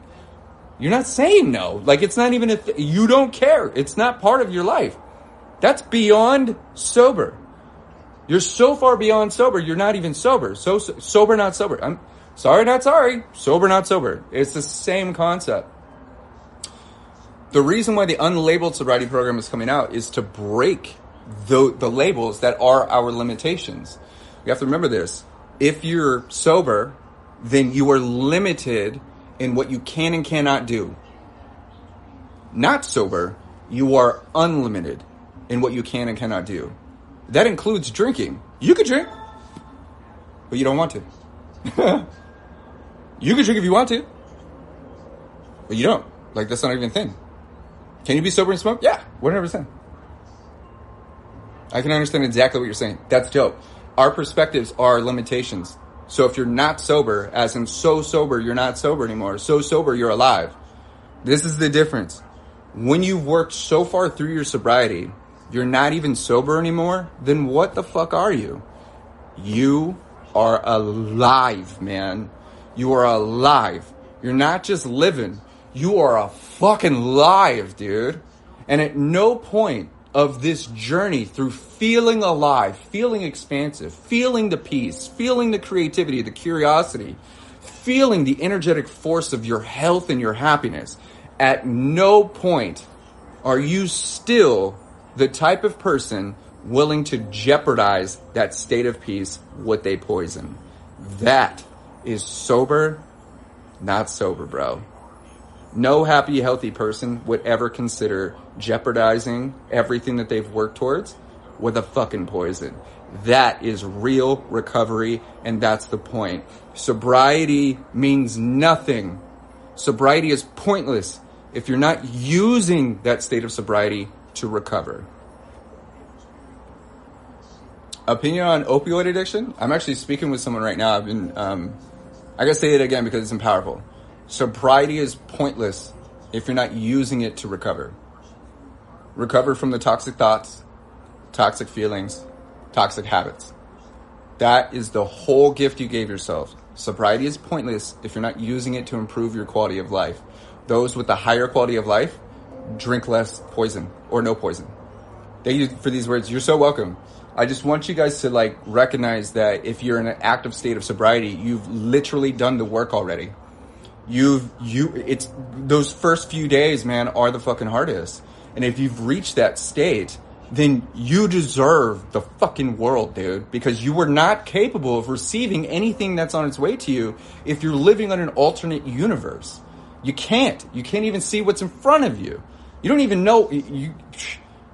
It's not possible. Day 3, dude, 24 hours, brother. Michael, 24 hours, man, and you and I are the exact same amount of sober. I haven't consumed in 6 years, bro. Actually, in July will be 6 years. July 11th. You're sober. So 100% sober is 100% sober. But we could also be under the influence of toxicity, toxic thoughts, man. This is where recovery comes down to, you could be sober, dude, and be miserable. This is why people would rather go back to drinking. I'd rather be under the influence, but with the illusion of happy, than be not under the than not be under the influence and feel fucking miserable. 12 hours, get it, man. Congrats on almost 6. Thank you so much. Oh shit, it's Laura. What up, girl? I'm so stoked to see you. I'm so bad at reaching out to people first. Check this out, dude. You guys want to know how specific I am with the people that I even maintain conversations with? You see Laura Sins right here? She's one of the only fucking cool cats that I'm even remotely interested in sharing information with. We've been talking spirituality for a while. We talked about death, talked about life, we talked about God spark, energy, enlightenment, all of that shit. And Laura Sins right there, dude, is a fucking beast, dude. She is my inner beast. She is the feminine ninja, a feminine ninja, dude, when it comes to spirituality and energy conversation, dude. She's one of the only people that even have my fucking phone number, dude. She's amazing, dude. So if you see her bouncing around in here, dude, she is worth the follow, worth the connection. She brings so much truth and density to toxic spirituality, and brings absolute awareness and truth to what life as a whole is. But she's also a real fucking person that struggles in her own ways, just like me. We grow, we put in all this energy, and we're helping as many people as possible, and we're really grounded in who we are, and we support each other and all that stuff. But then we also have those, I want to say, the contraband of life, right? We still live on Earth. And as much as we change our perspectives, we are still recipients of our conditions, which is our environment, it's our job, it's society, it's TikTok, it's social media, it's all these different things. So one of the amazing parts is in the expansiveness of the human experience, which is what we're all having here, is we have to give ourselves permission to be human. And one of the best things that she said, I believe she said it, she's like, you could fucking be the most spiritually enlightened and wise and energetic and fucking cognitive and practiced spiritual fucking person on the planet. But you're still a fucking human. The point of being human is not to be all energy. The point of being human is to have a full human experience. And some of our human experience, like mine, is packed with trauma and pain and anguish and bullshit and violence, right? Through that hell, we tap into our energetic force and create a heaven for ourselves because we've been to fucking hell before. So we're not attempting to be more than human. We're all out here recognizing our expansiveness energetically and spiritually, interconnectivity and universally. Cult talk. I know, that's what alcohol is. And we use that to design a perspective and an understanding of what life is, right? Everybody's in a fucking cult. If you agree with me, you're in a fucking cult. It's a collective agreement on a concept or an idea.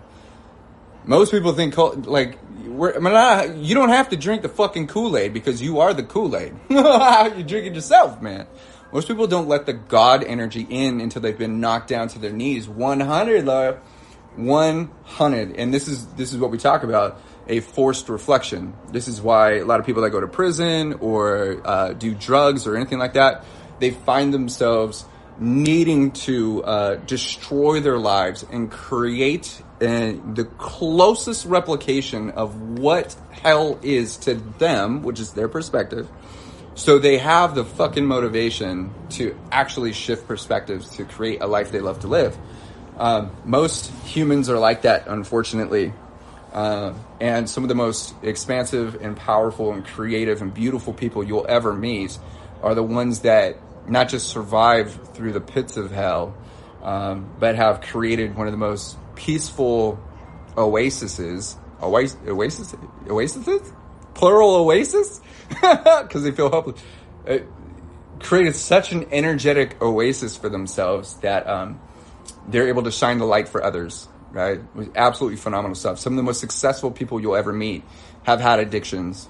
This is exactly why Cactus, bro, if you survive the bullshit, it is fucking inevitable that you'll survive the recovery. If you went through the pits of fucking hell, or are there now, the reason you can maintain that is not for any other reason other than you are the strongest.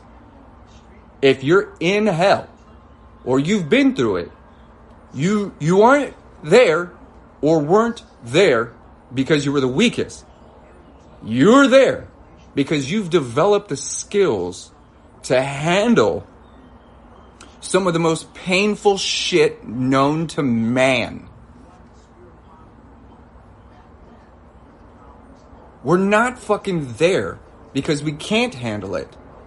We're there because we can.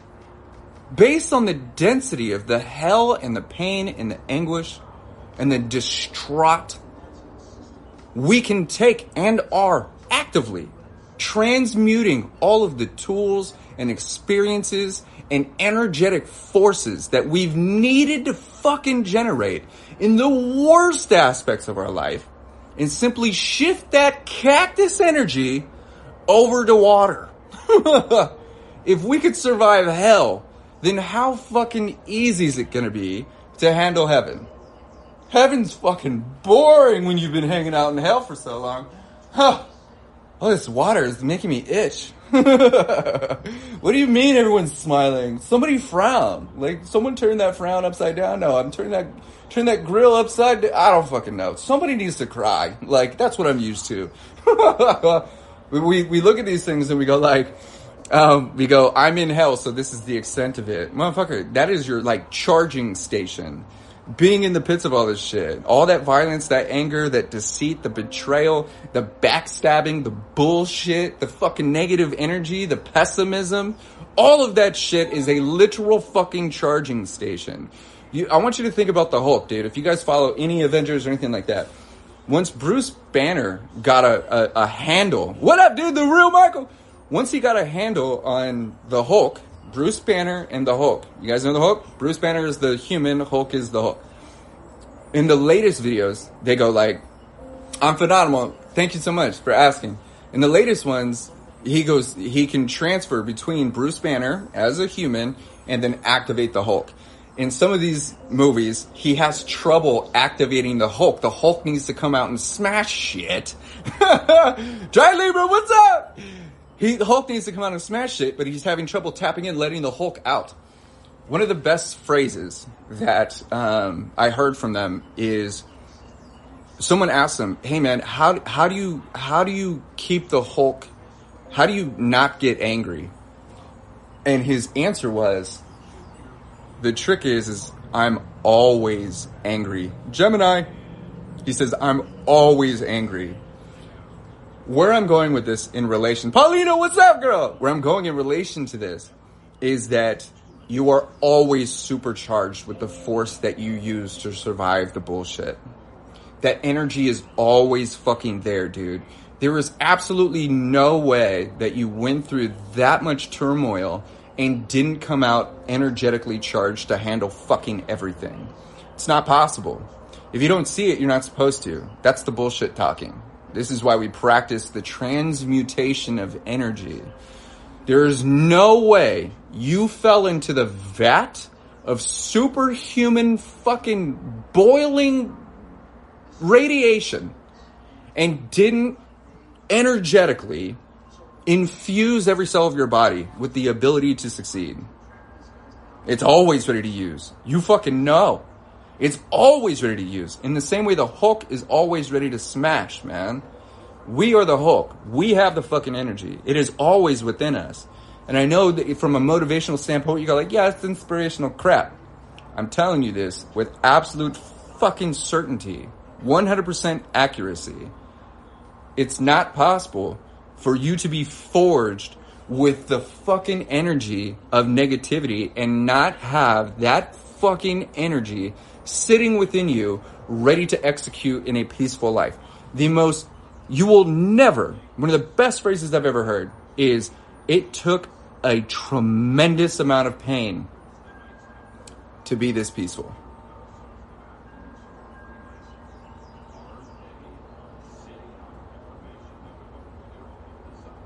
It took a tremendous amount of pain to be this peaceful. There are, what is that called? Harmless people. There are harmless people. Then there are peaceful people. Harmless people are people who, am I probably sure? Yeah. Harmless people are those that don't have negative energy in their body. They couldn't harm a fly. Their life circumstances haven't really forced them to dip into the beast side of themselves. They're harmless. Then there are peaceful people. Peaceful people choose peace. It means that they've been through enough. They've been through the fucking ringer, dude. And they choose peace. They choose not to overreact. They choose not to allow it to infuse in a negative way. That's why when we choose peace, our greatest understanding of peace is the opposite of our understanding of pain.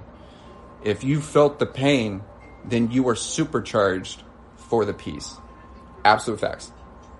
I think I'm a high functional alcoholic. How do I know? First off, an alcoholic is physically addicted or emotionally addicted to alcohol. So if you can say no to alcohol, you're not an alcoholic. Just because you like alcohol doesn't make you an alcoholic. Just because you drink every day doesn't make you an alcoholic. Just because you have a high tolerance doesn't mean you're an alcoholic. Just because you like to party doesn't mean you're an alcoholic. Just because you enjoy binging, not an alcoholic. An alcoholic has a physical addiction. Literally. Here's a question. This is how anybody knows. If you have any type of dependency, imagine your life without alcohol in it. Does that give you anxiety? If not being able to have another drink again gives you an anxiety, or the thought of never being able to consume another shot, another drink, another beer, another cocktail, right? Shakes don't mean you're addicted. It did, okay? So if just the thought of not having alcohol ever, or even tomorrow, gives you anxiety, possibly makes it seem like not now, that's dope. If you are not having an emotional or physical response to not having alcohol, then you don't have an addiction and you definitely don't have a dependency. Please say you are not comfortable responding to my question. I just responded to that one. What is the first step to quitting drinking, brother? It's hard for me. You have to accept the fact that you're struggling. That's the first step. The second step is click the link in my bio and you have access to every fucking tool. I've created 2 of the most powerful sobriety solutions on planet Earth, dude. Alcohol is the second most evil thing on the planet for sure.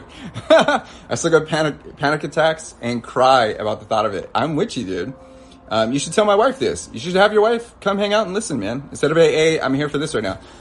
AA, they don't want me to talk. They don't want me in those rooms because I speak permanence. They want you to just say no to alcohol. I want you to permanently recover.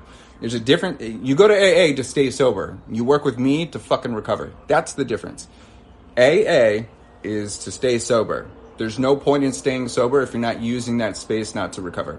If you're not going to AA and then using the time outside of AA to recover permanently so you never have to go back to AA, then you are just developing an addiction to AA and practicing not drinking. I would rather you just fucking drink than just go to AA and practice not drinking there. There's no reason for you not to drink unless you're using that time to fucking recover and improve your quality of life. Alcohol made it miserable, and if the only time you're less miserable is in a fucking room with other people whose lives are equally as miserable as you, then what are we doing? We're doing nothing. Even the owners of AA, the creator, Bill, the creator of AA, said it doesn't work because it doesn't cure depression. That's why we all drink. We're all depressed. We have all trauma.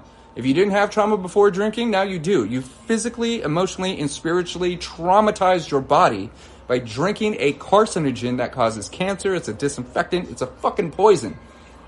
AA does not cure addiction. Recovery does. So going into a room, the owner, the creator of Alcoholics Anonymous, has openly said in numerous articles that it does not work and it was never intended to fix alcoholism. It is just a space for you to practice not drinking. That's it.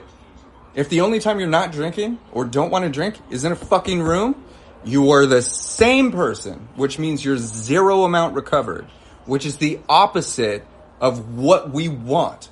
I don't want to feel broken. I don't want to have an addiction. I don't want to act like I have an addiction. I don't want to think about addiction. I don't want to think about a dependency. I want to live a life I love to live. Cool.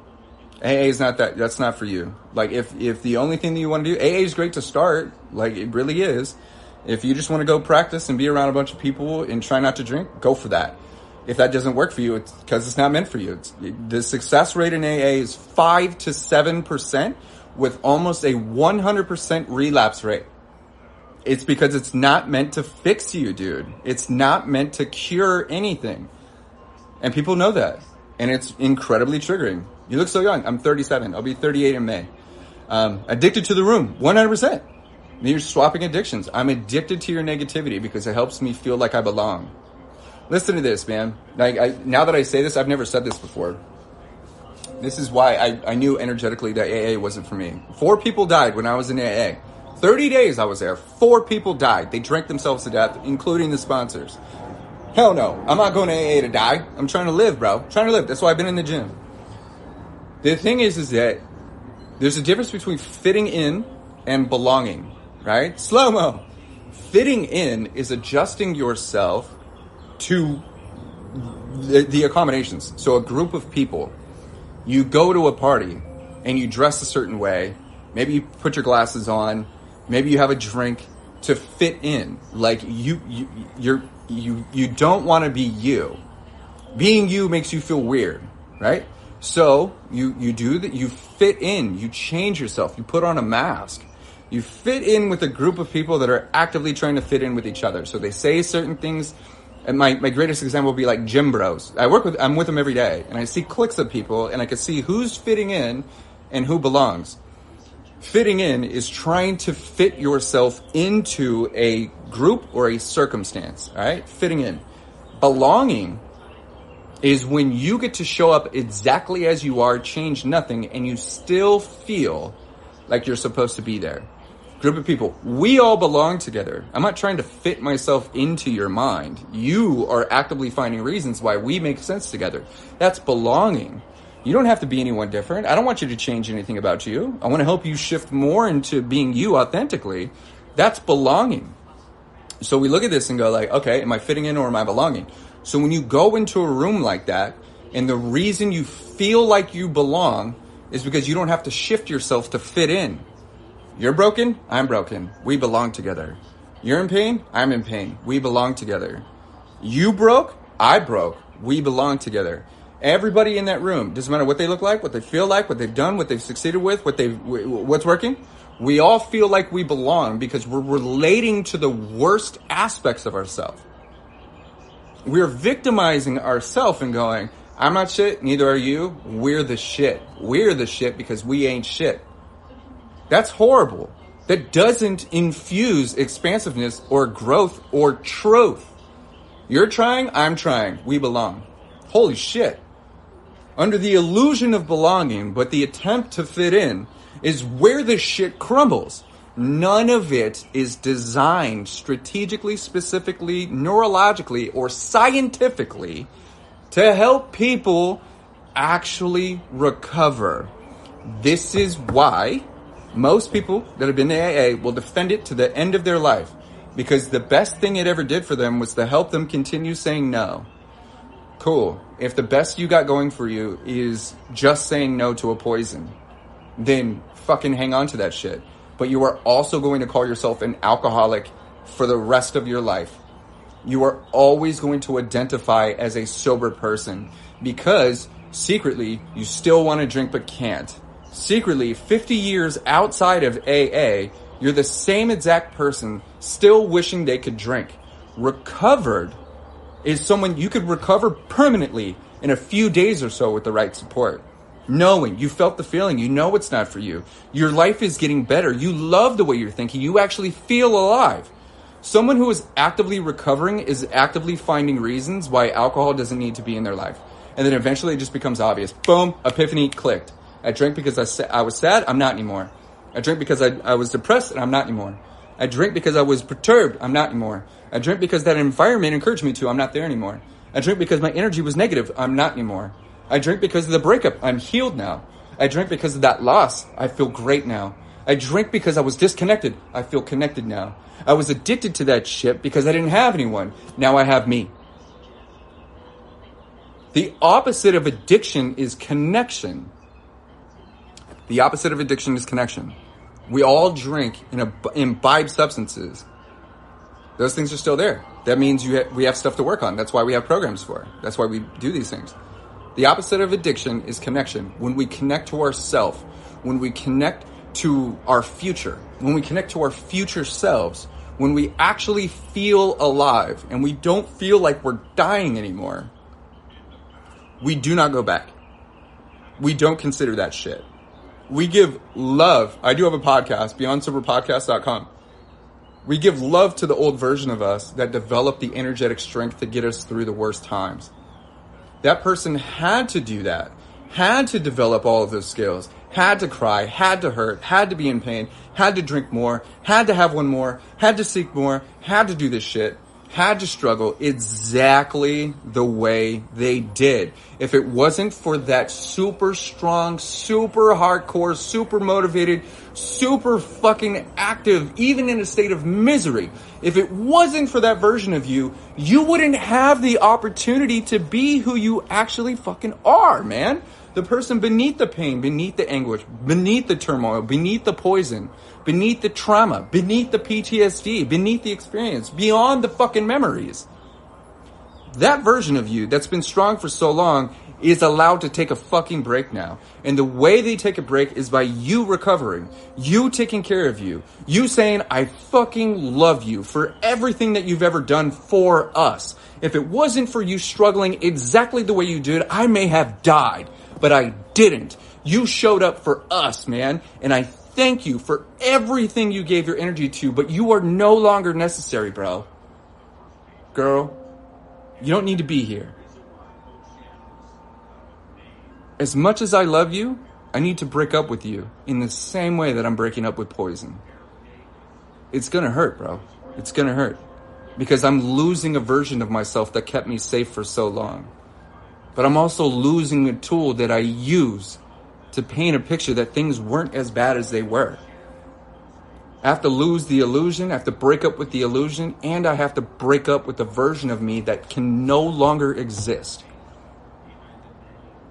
That's why people go back to drinking, is because they would rather live in the illusion of a peaceful life than manage the mourning of the love they had for the version of themselves that can't be here anymore. Evolving from former self. Recovery is evolution. Sobriety is so much better than the sickness. 100%, dude. Literally in tears right now what you're saying. I fucking love it, dude. I love this for you. These are tears of truth, tears of joy, tears of expansiveness, tears of absolute. It's because I'm not speaking to your pains. I'm speaking to your strengths. I'm speaking to the absolute. I'm speaking to your higher self. I'm connecting. This is the opposite of addiction. You feel connected here. You realize that you're seen. You realize that you're not all fucking alone anymore. You recognize that you don't have to continue punishing yourself because you deserve to live. You deserve the happiness and the health. You deserve to live within the energetic state that the illusion provided. The illusion provided a reality that made you feel like you deserve to feel good. Well, you fucking do. You do, period. You don't have to fucking chase it with an illusion. You're allowed to have it permanently. And I'm here to help you 100% recover, not just not drinking.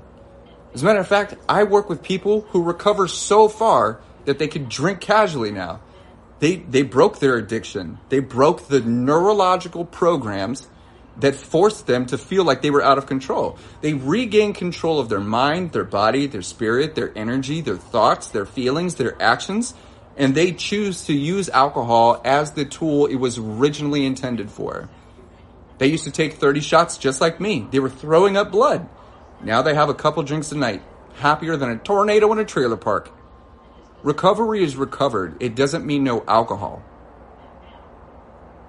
That's another thing. A lot of people think that sobriety has to do with 100% abstinence. And this is why they make it more difficult on themselves going, I went 87 days and then I drank. Bro, you know there's people that don't have an addiction, don't have any problems, and drink for every single one of those 87 days? But not you. This leads perfectly. Hang on, being sober now is the hardest part for me, having to feel all the feelings I've been suppressing. I'm so fucking proud of you. You've learned to live.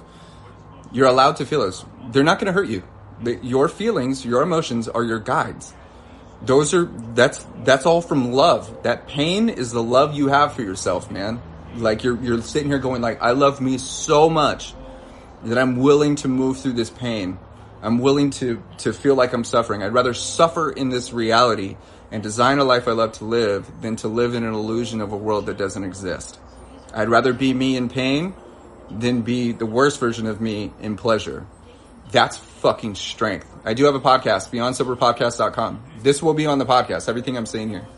You could also go to Beyond Sober TV, watch all this stuff back if you want. Because feelings are painful. They're supposed to be painful. But real quick, I want to talk about the difference between a lapse in sobriety and a relapse. Most people are not addicted to alcohol. Most people don't have an addiction. They act like addicts. They have addictive habits. They have addictive behaviors. They think about alcohol first and then they go drink. That doesn't mean they're addicted. To relapse means that you have a physical addiction. You have an addiction. This is simple Google stuff. You have a physical addiction, also known as a dependency, right? You could also relate this back to cancer too. Right? Cancer patients will recognize this. When you are addicted, you have something that's basically permanent in your life, like cancer, like an addiction. If you remove it, it's a problem. It's a part of you. You have an addiction. You've been actively making progress, which means you're making medical improvements. You're getting healthier.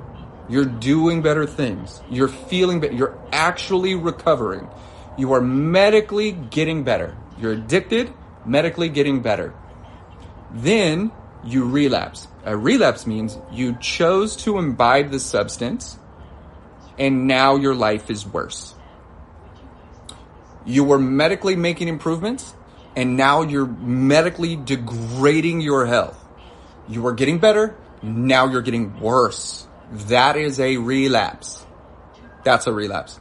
Not only is your life getting worse since your last drink, since your last consumption, you are struggling to stop. You can't stop. This is why it is not the same as a lapse in sobriety. A lapse in sobriety is, I went 87 days and decided to drink. I hate myself today, but I'll be sober in 4 days because I'm actively not drinking anymore. I just had one night of fun. That is a lapse in sobriety. That is not a relapse in addiction. So I'm telling anybody that is focusing on their health, on their sobriety, that a lapse is to be expected. And no one's going to be, if you are around someone that's beating you up for deciding to drink after fucking X amount of days, fuck those people. Because the point is that was the best decision you could have come up with at the time. You chose to drink. Fucking awesome. You're going to be right back to being 100% sober, which is the exact same amount of sober you were before you drank in 3 days, 4 days. Once it's, you're done. You drank this Friday? Cool. Tuesday, you're back to being just like this. You're racking up sobriety days, right? The only reason we relapse or feel like we've relapsed, and the only reason we lapse is because of what we did or did not do since our last drink. Remember this. Most of us lapse because we think that the time not drinking is what makes us not want to drink.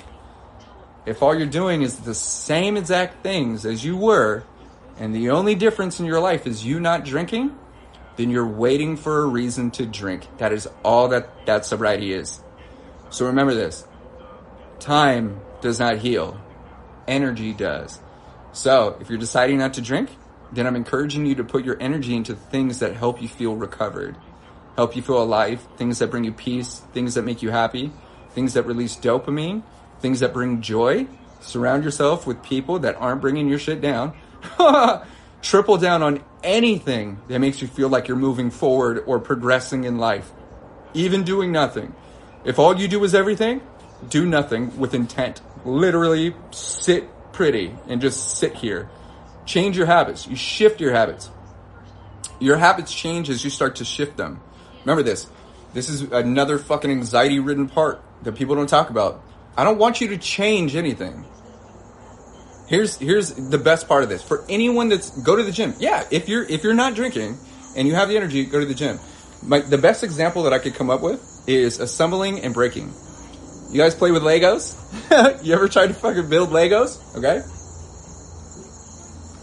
You ever had two Legos that are stuck together? It's the dopamine for me. Two Legos that are stuck together. You're sitting here and you're trying to break these fucking Legos apart. You're like, bitch.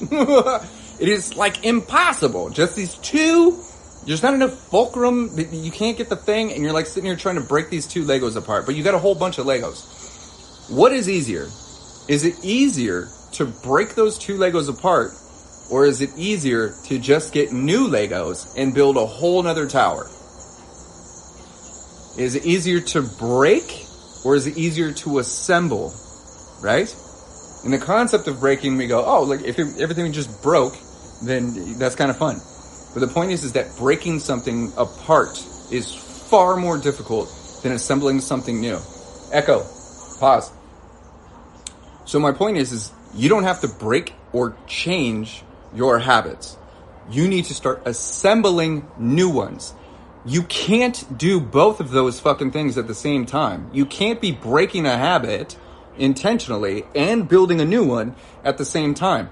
When you are assembling a whole new habit or a thought or a feeling or an action or a perspective like this, you are stacking new codes together that assemble one long habit. as you are assembling new habits, you are also not doing the other one. Saying no to alcohol is not saying yes to water.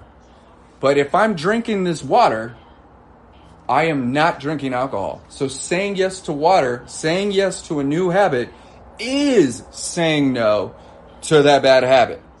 This is why we start focusing forward. We don't try and stop something that's already been started and has been in motion for a lifetime. We start designing new habits. This is module 3 of Beyond Sober. New healthy habits that force the other habits to crumble.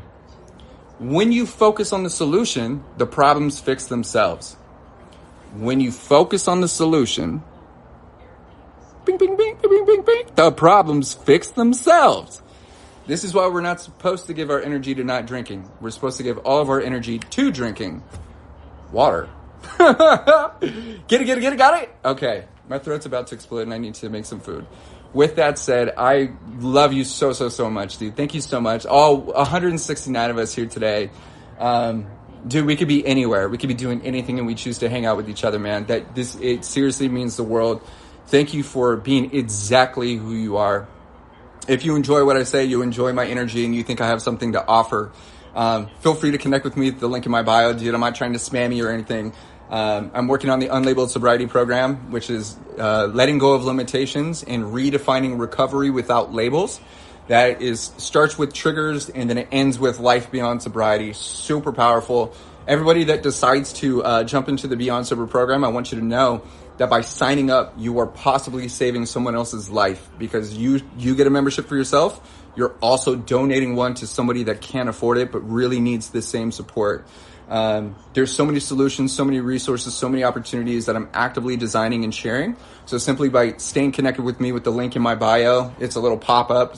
You could even ask me a question right there. If there's something that I could do for you, a question that I can answer, there's a box where you could type a message and I will respond. See, my phone's about to die. As soon as I possibly can, I'll get back to you with either a video, a message, or even a text message so we can stay in contact.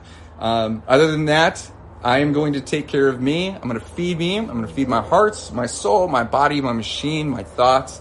And I'm hoping that you guys will do the same. Thank you so much for giving me a space to practice what I know, giving me this space to express my understanding, and more importantly, helping me become an even better person, an even better coach, an even better entity, an even better friend, an even better message, and more importantly, a more influential guide. If it wasn't for you being exactly who you are, I simply would not be exactly who I am. My appreciation and gratitude is far beyond words. And just know that every day I'm creating astronomical amounts of gratitude for you. You specifically. Like, I don't think you understand how important you are. You are. With that said, thank you. And we're going to chat soon. And just like my mother always says, take care of you.